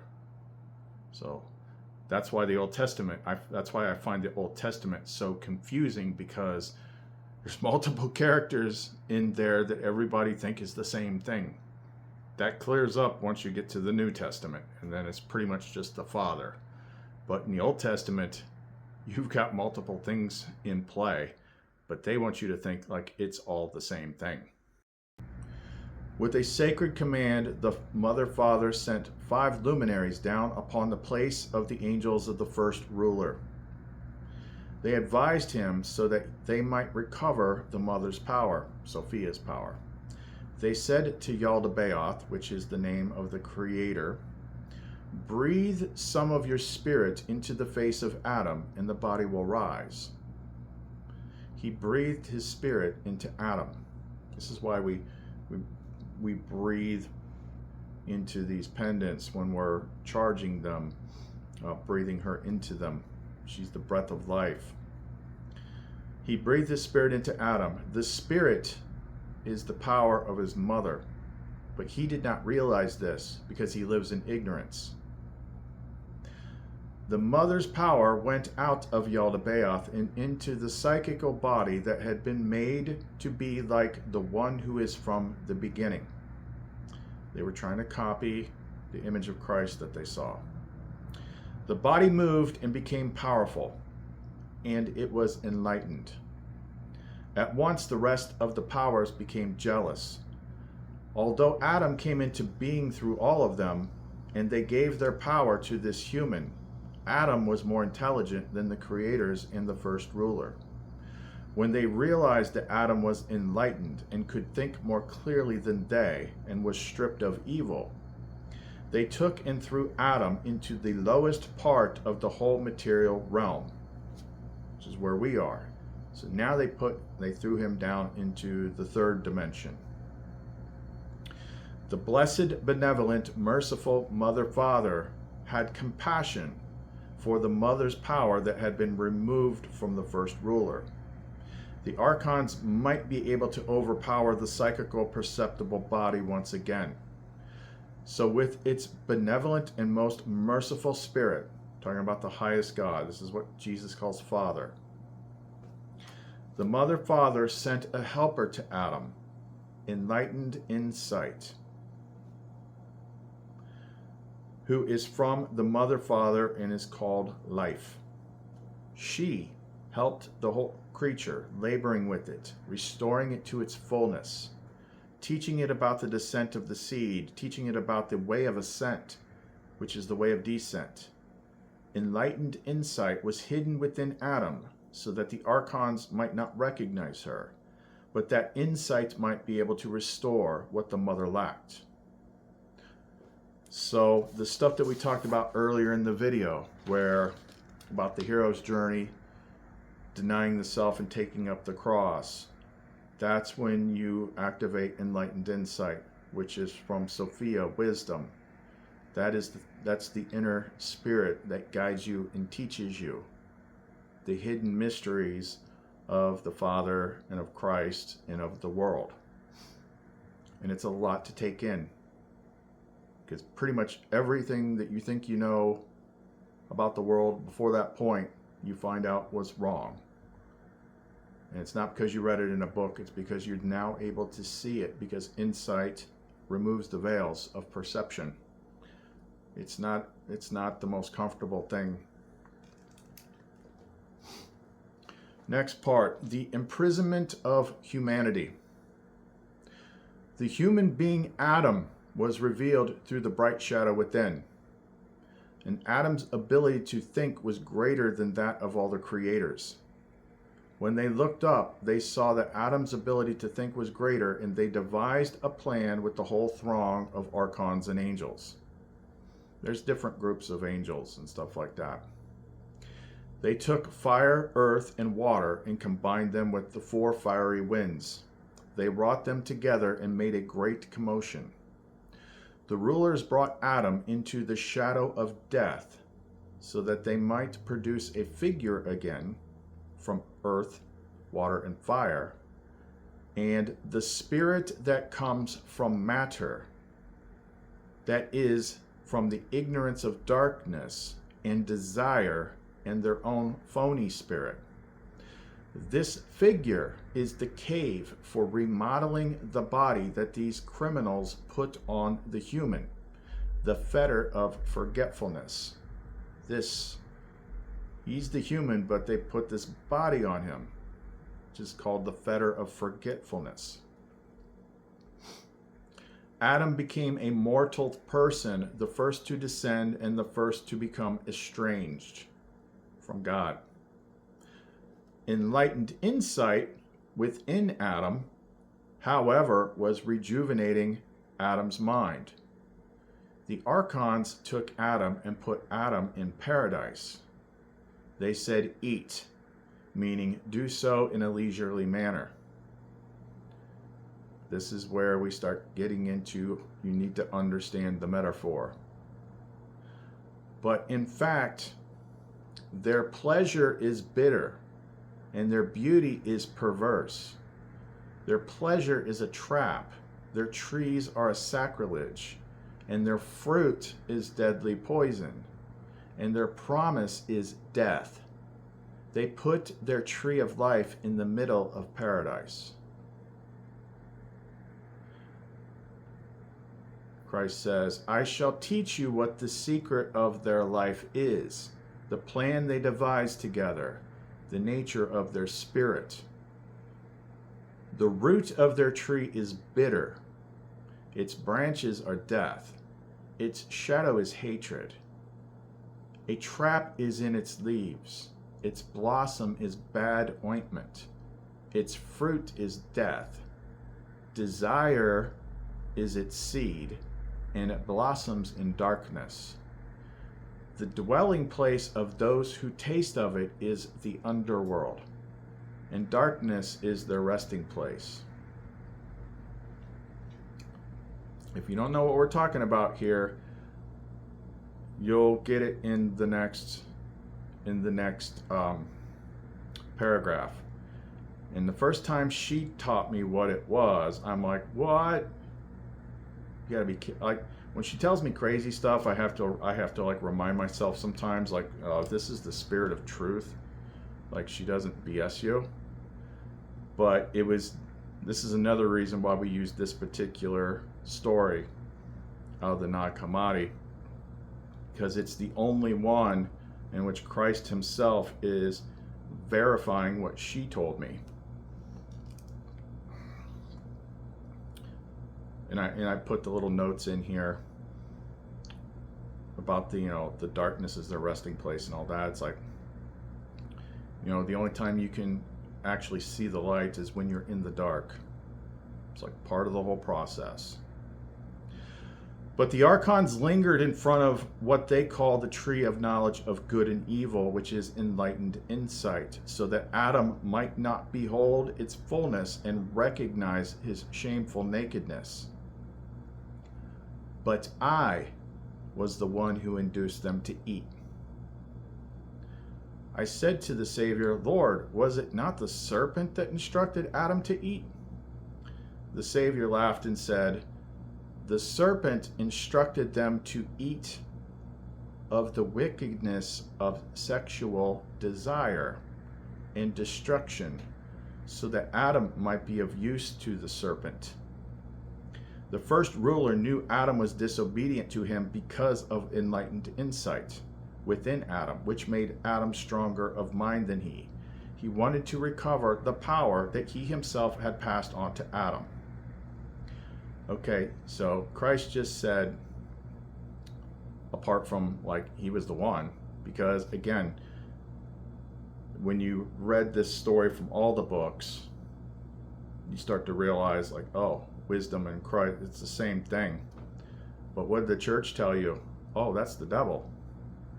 And the only evidence they have for that is a book in Revelations that says that great dragon, that great red dragon, that ancient serpent. That's it. That's it. That's all there is. And the insinuation that who the good guys and bad guys are in the beginning. That's how they tricked you from the start. And if there was never an authority to teach this to you, and all you had was the books, and you had all the books, then you would have never been fooled. You would understand what's going on.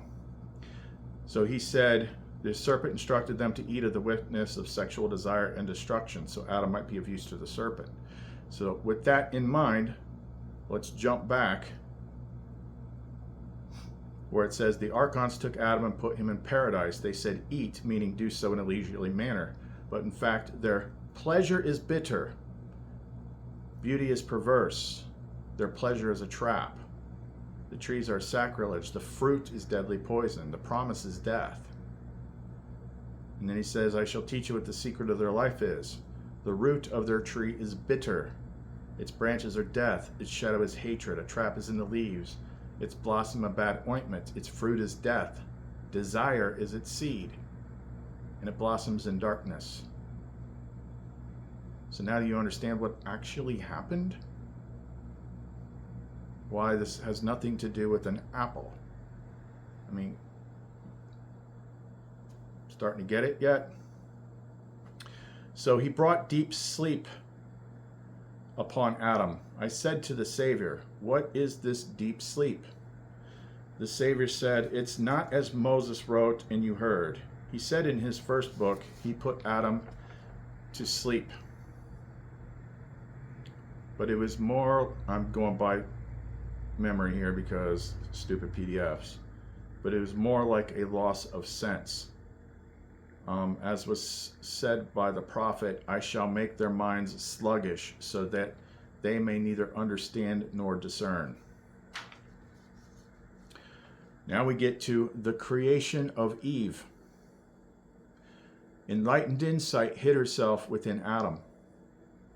The first ruler wanted to take her from Adam's side, but enlightened insight cannot be apprehended.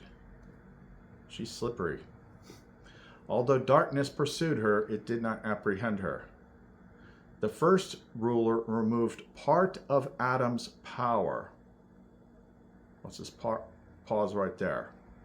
Part of Adam's power. Okay, so what was the power that he put into Adam? That was the breath of spirit that he got from his mother. That's what they're talking about here. So we're distinguishing that there is something different between that part and the part that is enlightened insight. They all come from forethought of God, but they're serving kind of like different purposes. The first ruler removed part of Adam's power and created another figure in the form of a female, like the image of insight that had appeared to him. So he created another body, a female body, and made it look like her.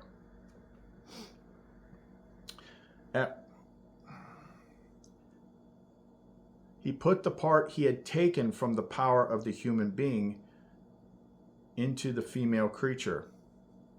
It did not happen, however, the way Moses said, Adam's rib. So what he did is he took part of Adam's power, that spirit that brought him to life, and he put a part of that power into the female to bring her to life. At once enlightened insight appeared and removed the veil that covered his mind. He sobered up from the drunkenness of darkness. He recognized his counterpart and said, this is now bone from my bones and flesh from my flesh. For this reason, a man will leave his father and his mother and will join himself to his wife, and the two of them will become one flesh. For his partner will be sent to him, and he will leave his father and his mother. So in this case, it's making it a little bit more sense, and it's making a little bit more sense of, the slight distinction between the power of the spirit that was put into the woman that was taken from the man and enlightened insight herself, which is kind of like a higher level. So if you use the terminology that we use on this channel, like me, my particular Adam soul had a piece removed from it. And that particular piece is Lumen. And Lumen's been out there this entire time, like trying to find her way back to me. And that's what enlightened insight, Sophia, wisdom, when she puts you on these hero's journeys and stuff like that, she's setting up the sequences of events so that part can be returned to you. And then eventually you are reintegrated as one. But you're also integrated with all the other higher parts, enlightened insight, Sophia, wisdom. It reconnects you to everything.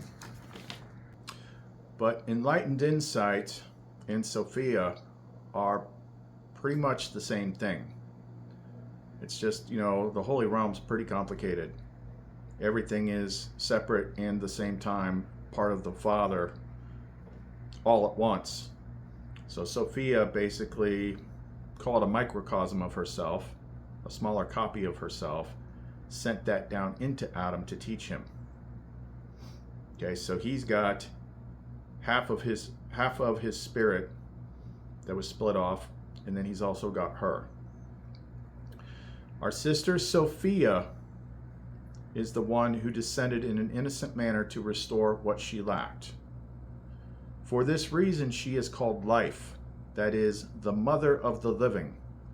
By the forethought of the sovereignty of heaven, forethought is the mother, and by the insight that appeared to Adam. Through her have the living tasted perfect knowledge. As for me, I appeared in the form of an eagle upon the tree of knowledge, which is the insight of the pure enlightened forethought, that I might teach the human beings and awaken them from the depth of sleep. For the two of them were fallen and realized that they were naked. Insight appeared to them as light and awakened their minds. So when he says, I appeared in the form of an eagle upon the tree of knowledge, which is the insight of pure enlightened forethought, remember what we've been saying. Christ and Sophia are two sides of the same coin. All right, I found what I was looking for. I think I can't remember if I did this earlier in the video or not, because I did part of it last night. The one I was specifically trying to find was 1 Corinthians 1:24. But those to whom God has called, both Jews and Greeks, Christ, the power of God and the wisdom of God. This verse highlights the belief that Christ embodies both the power and the wisdom of God, and that these qualities are revealed to those who are called by God. And that is why we had the stuff that we talked about earlier in the video, where in the Gospels he's talking about anybody who wants to be my disciple must deny themselves and take up their cross and follow me, and you will be hated by everyone because of me. Blessed are you when people hate you. And then when we go to Proverbs, where now we're talking about wisdom, the flip side, it's all about fools despise wisdom and instruction. Mockers delight in mockery, and fools hate knowledge. Those who fail to find me harm themselves, and all who hate me love death. Yeah. So that one is the one that stands out the most when it comes to this weird thing that I noticed over time. This is why I stopped talking about her for a long time, because I still had a ways to go in understanding. But, when I tried to bring this stuff to, like my old audience, I was ruthlessly attacked. And it was the feminine thing that triggered them. It was crazy. It just made people go freaking psychotic. But that just highlighted something. Those that hate me love death. Those that hate me love death. So that's starting to make sense here. If we go back to the previous section, just find its promise is death. Its fruit is death. Its branches are death. And they're talking about the lust of the flesh. So what that means is, like what she was trying to say, and why she had me do that research, was if she triggers you in a violent way, you're probably addicted to porn. There, I said it. This is the biggest trap. This is the biggest. That's why it's exploding. Like, there's some more stuff in here that. Well, let's just go ahead and finish this particular part, because it goes on to the next interesting. This is a little harder to understand, but this is the very next part, which is on human destiny. I said to the Savior, Lord, will all the souls be led safely into pure light? He answered and said to me, these are great matters that have arisen in your mind, and it is difficult to explain them to anyone except those of the unshakable generation. Those upon whom the Spirit of life will descend, and whom Spirit will empower, will be saved, and will become perfect and worthy of greatness, and will be cleansed there of all evil and the anxieties of wickedness. since they are no longer anxious for anything except the incorruptible alone, and concerned with that from this moment on, without anger, jealousy, envy, desire, or greed for anything. They are affected by nothing but being in the flesh alone. And they wear the flesh as they look forward to a time when they will be met by those who receive them. Such people are worthy of the incorruptible, eternal life and calling. They endure everything and bear everything so as to finish the contest and receive eternal life. Okay, let's connect some words here. And we're not playing like biblical word connect, which is like hundreds of years in different books, like the same chapter. What did he say? He's like, they're anxious, cleansed of all their evil and the anxieties of wickedness. But then what did he say? Oh, I can keep dropping that.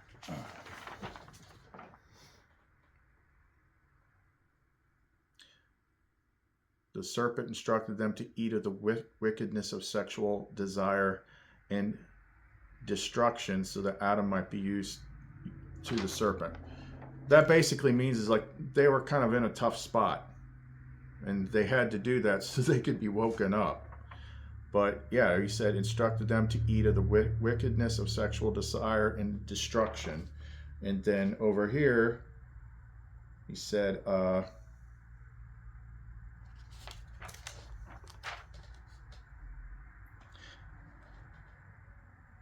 anxiety be cleansed of all their evil and anxieties of wickedness.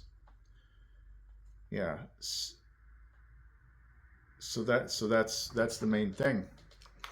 That's why if you look at Dante's Purgatoria, when he's going up each level, and when he passes the test, one of his sins is removed and he's replaced with a virtue. The last one that has to be overcome before you enter into Eden again is that wall of fire, which has to do with sexual desire. Now we move on to terrace number 7, where the lustful reside. To enter this terrace, one must pass through a giant wall of fire. Our poets tread carefully before reaching the wall. Here they see other souls walking through the flames and giving examples of lust. One of them being the cities of Sodom and Gomorrah, cities that were mentioned in the book of Genesis. Those repenting here do so for acts of inappropriate and misdirected sexual desire. To purge themselves of this sin, they look towards the Virgin Mary and chastity. As the sun begins to set, the poets are greeted by the Angel of Chastity, who urges them to proceed through the fire, but Dante remains frozen to the spot. Virgil persuades him that there is nothing to fear. Unlike hell, there is no chance of death here. With this, Dante shows his faith in God as well as in Virgil, who has led him this far. He steps forward and passes through the wall of fire. On the other side, they are greeted by another set of steps, which they choose to rest on until sunrise. That's the biggest, last, most important one of all. That's what crucifying the flesh means, denying yourself. This is the part that's the hardest for everybody. It was hard for me to understand. Let me keep going here, make sure I have everything. Before I go any further, let me just pause and say something, especially for the people that are new here. So this is more for like people that know me for some time. This is the last place that I ever expected to find myself in. If you know how I started out. Because wisdom plucks people out of the wilderness when they leave the church and go searching for truth on their own. So even though I would say, what I am putting out now is coming directly from Spirit, I am not speaking on behalf of the church. Church is, yeah, I got an issue with them. One day you're gonna figure out that everything they taught you was a lie. Watch the world burn.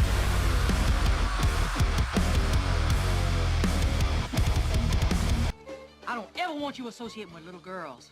Why not, Mama? Because little girls are the devil. No, I don't speak for I'm not part of the church. I speak with the Father, what forethought, Christ, wisdom. That's where it comes from. But to certain ears, it sounds like the same thing. It sounds like the same thing, but it's not the same thing. So for me to go through this entire path that she's put me on, only to come full circle, and the words coming out of my mouth sounds like I've become a holy roller, which in a way I kind of have, but from the direct thing, not from the church. Church is part of the problem. There are 1,000 years of freaking bloodshed, like in burning books. That's all the evidence you freaking need. And swapping, taking things out and swapping, telling you that a character that is decidedly not the devil is the devil, and the character that is the devil isn't the devil, and confusing everybody and all this stuff. Like, you can't take that away. You did that. It is what it is. But it is so freaking weird for me to feel pushed every day to tell this stuff, knowing that a lot of people aren't ready to hear it. But she's like, look, I told you, don't say I didn't tell you that it's coming, because you're choosing to get hung up on dates. Don't say that you weren't told.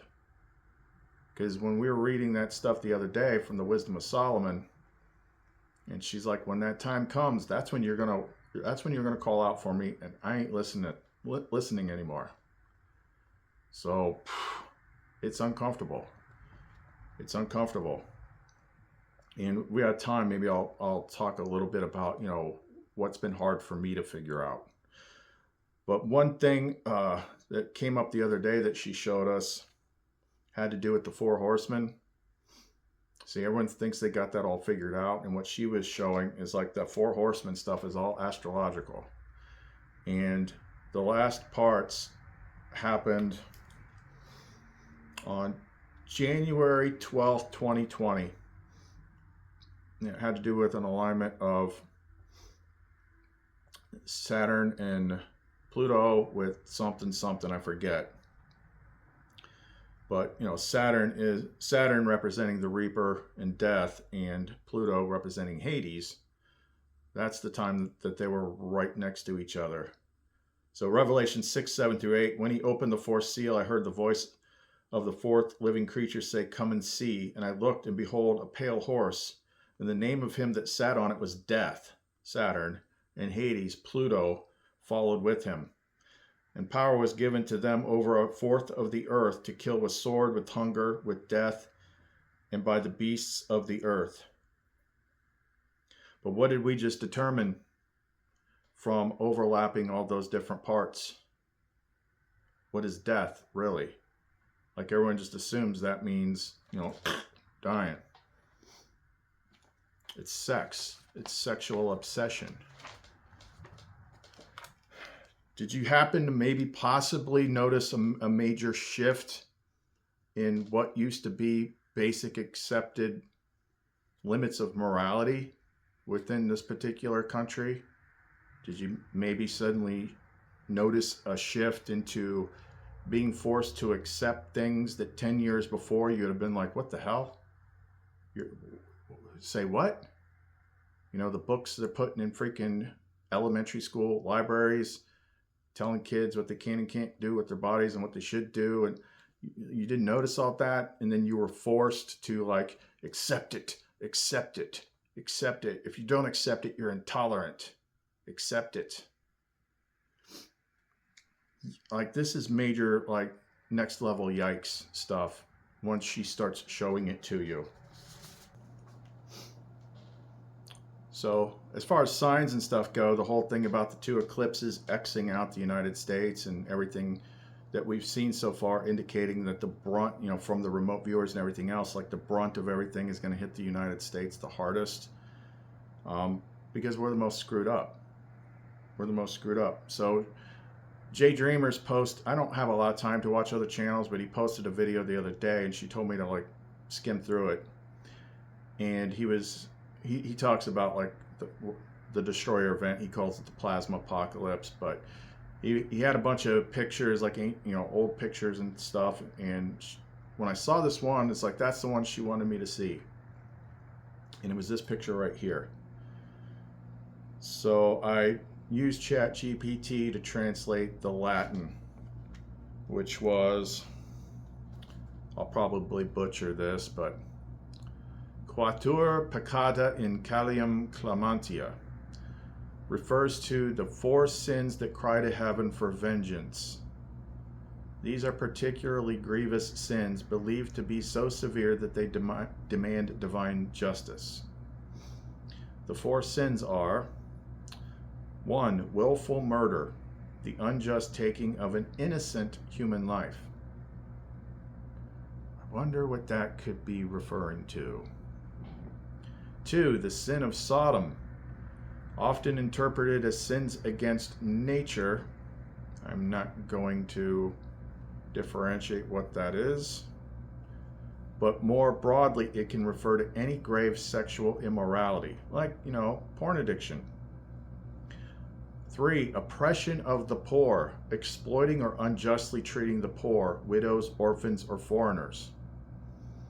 4. Defrauding laborers of their wages, withholding or unjustly reducing the wages of workers.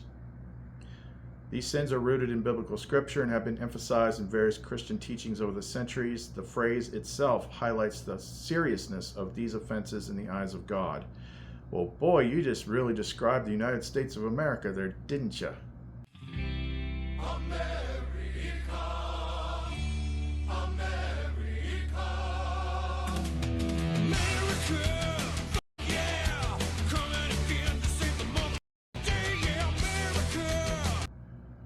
And he was using that picture. That picture kind of like represents, you know, the doom shape, the destroyer event, the stuff that she's been, Day of the Lord, the stuff she's been telling us about. Oof. This is heavy stuff for me to be covering. You think I'm doing this because I feel like I'm some righteous person that I get to like judge people? No, I'm just the messenger here. Like I'm learning this stuff about a day ahead of you. Like she has to paint me a picture.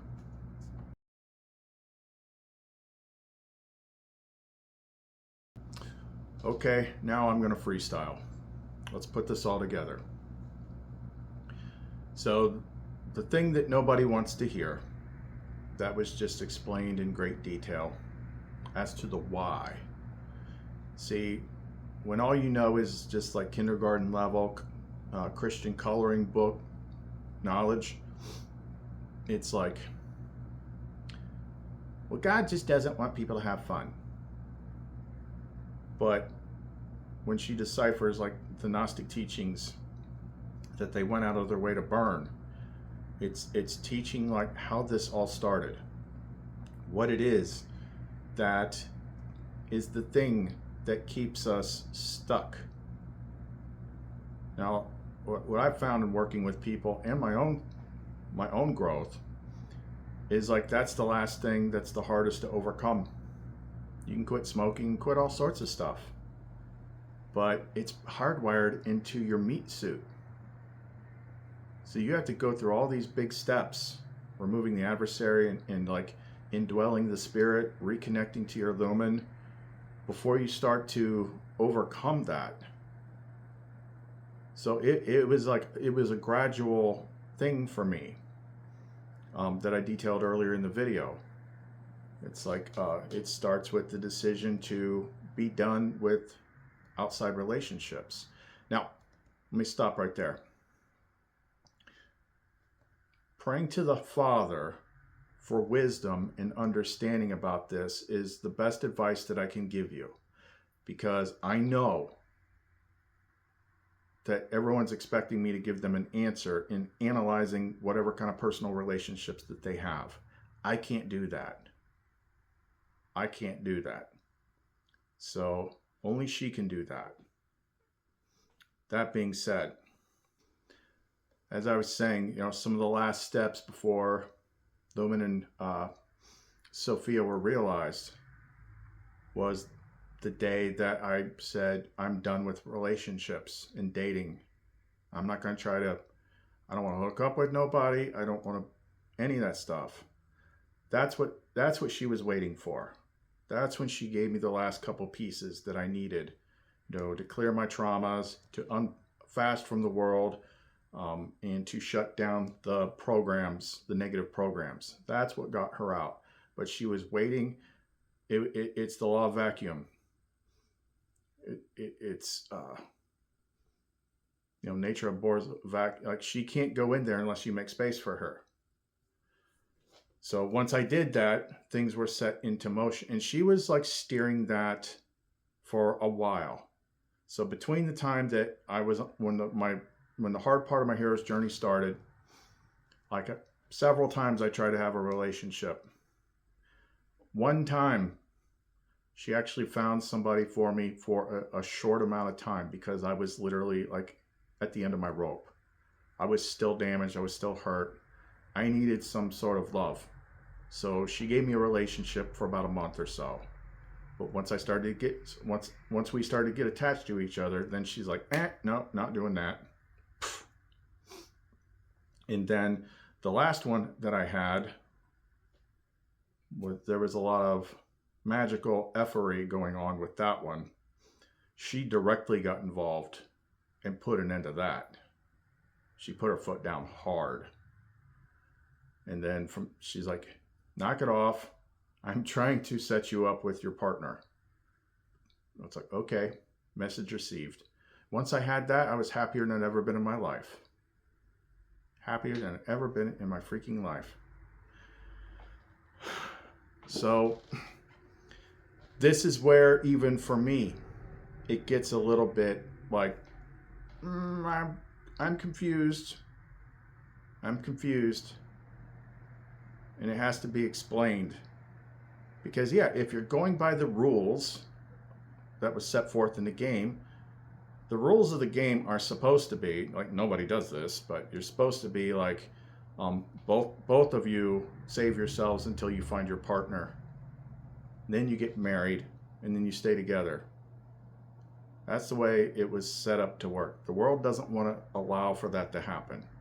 It has all sorts of nonsense that's designed to screw you up from that. Yes? We're so sorry to bother you, sir, but could you please tell us where the Gregory's live? This is the third house we've tried. Looks like everyone's gone for the long weekend. The only way that ever really becomes like an unbeatable bonding is when you find your true partner, Lumen, and you integrate that marriage within yourself. That's what we were referring to the other day when we were bringing up the unclean spirits, and it's like, and it said in the Nag Hammadi, it's like, if the spirits see that the image and the angel are joined, they don't want nothing they'll stay the hell away from you at that point. They see Lumen in you, they don't come near you. They don't try, because Mama will get involved and she will drop the hardest hammer imaginable on them if they try to like mess with me when I have Lumen in me. That's why I said only the power of the bridegroom or bride can like free people from that stuff. It's bad news. But it's just like, but what becomes confusing when people see my stuff, find it here, and the Gnostic mysteries and all that,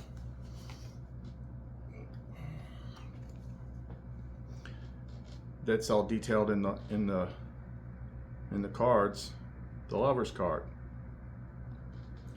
So that's a major step. That's the marriage of the soul to her beloved in Exegesis on the Soul in the Nag Hammadi.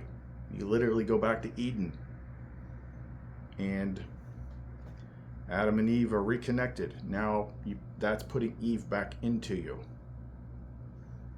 So that seems like, well, wait a minute, isn't that a bad thing? And then for a period of time, once she's back in you, she's a little spicy. Because what's actually doing is you're being weaned off the world.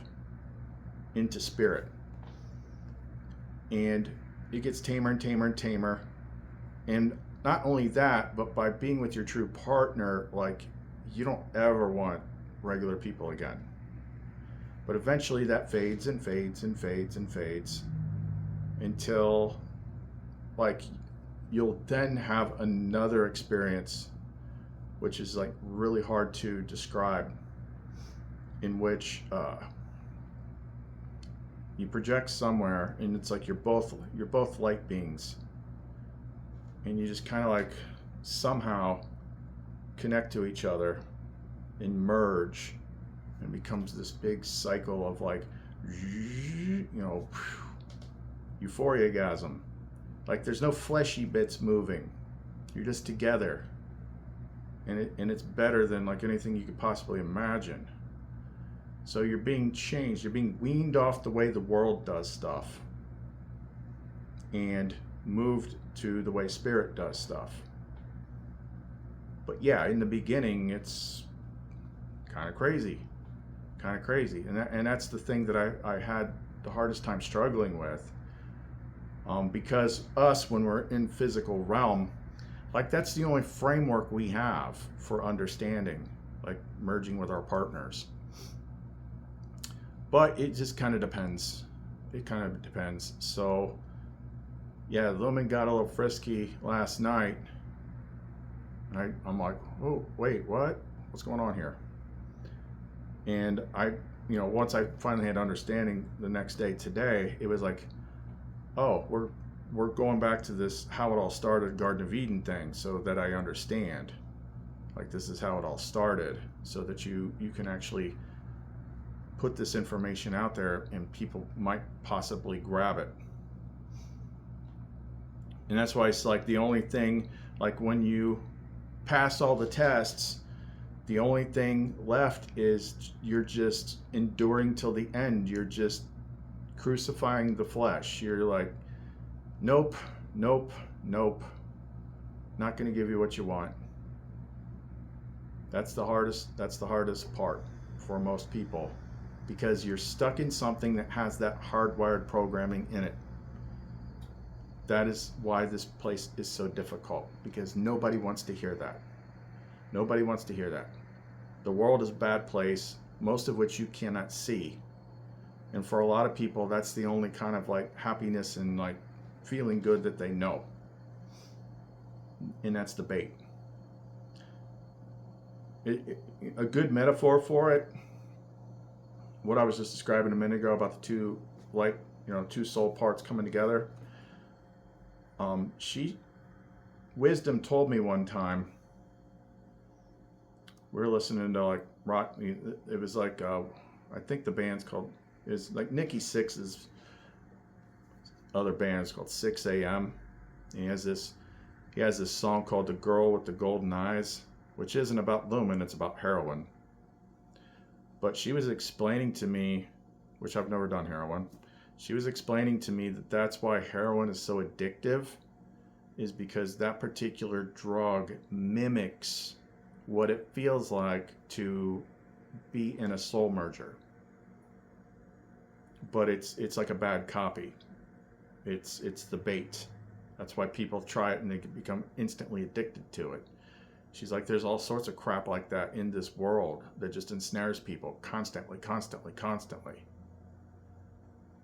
So the bottom line is, like with that video that we looked at earlier in this video, the music video that came out today, the stuff that she's been teaching lately about Day of the Lord, about like it's going to sneak up on you.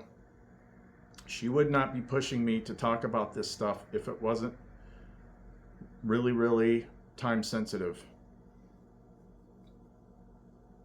So yeah, because this is the thing that no one wants to hear. No one wants to hear it. So you have to pray for wisdom and knowledge and truth to the highest thing. Like help me figure this out. Help me know what I got to do, because this is bad. This is a really big thing. And I think I've talked enough about this. Like this is a lot to process. This is a lot to process. So, yep. Maybe that's what he meant in the Bible, is like, if your hand causes you to sin, cut it off and toss it away. Oh my gosh. I don't like being, like, how the heck did I end up being this, doing this? Like, this is freaking me out. Like, this is like the last thing I ever expected to have to do.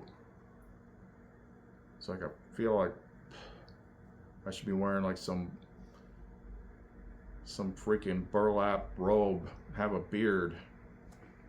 Listen to me. Like, this is the last thing that I ever expected to do. Ever. Just knew. Just can't see that happening, but yet here we are. Because I'm just following orders. Whew. So, yeah. If you have a hard time with that kind of stuff, that's something we can definitely help with. Because we just have to work with people one-on-one. We have to, like, do surgery. We have to find the adversary, and we're going to have to, like, break his arms and legs and throw him in a box. Give you a chance. Because most people that I've talked to in the past, they can't control themselves. They can't. If you can't say no to yourself, you're in trouble. It means you're not in control. You're not in control. And they just identified, like, this is the thing. This is the biggest thing. And, like, we got this sneak attack coming. Who knows when that's going to be. So, time to have some deep reflection with yourself. Figure this out. Okay, so that's all we got for right now. If you want to support the channel and our work, which we don't monetize this channel, so you're not interrupted by ads, please consider supporting us. Click on the Buy Me a Coffee link in the description box below.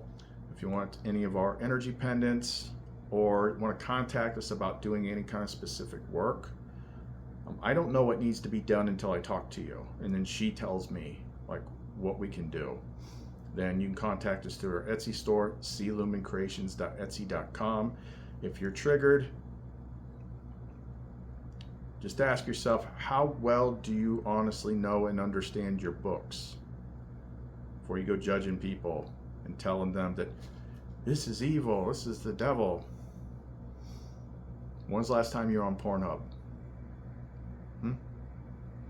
Answer that question before you hop on and start educating me, typing, talking about things that you don't understand. Okay, that's all we got for right now. Chris and Lumen. See you next time. I'm just hoping that my testimony will inspire y'all to stop acting phony. Pardon me if that came off weird. I don't mean to be mean, I swear. I have been through a lot this year. I just want to make a few things clear. I don't like it when people hate behind my back and not to my face. Nowadays it just feels so fake, so I'll cut the grass to expose the snakes. I'm unstoppable, it's impossible. You don't want to see the diabolical side of me that never stops is volatile, so I suggest you stay in your lane. I'm unapologetic, you know where it's headed. I will never ever let up off the pedal. I got the spirit of every warrior when the other back the fuck up, get out my face. You slay the labor and you praise the fascists. You kiss the hand that takes half in taxes, faking outrage and being seen. A generation with no self-esteem. It's time to rise up and stand against them. Break the chains and finally see the vision. We're post-traumatic from a broken system. Follow me into the chaos engine.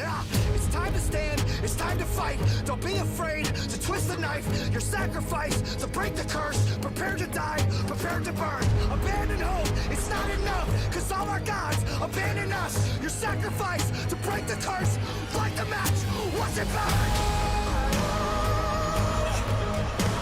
Heaven falls, the angels die.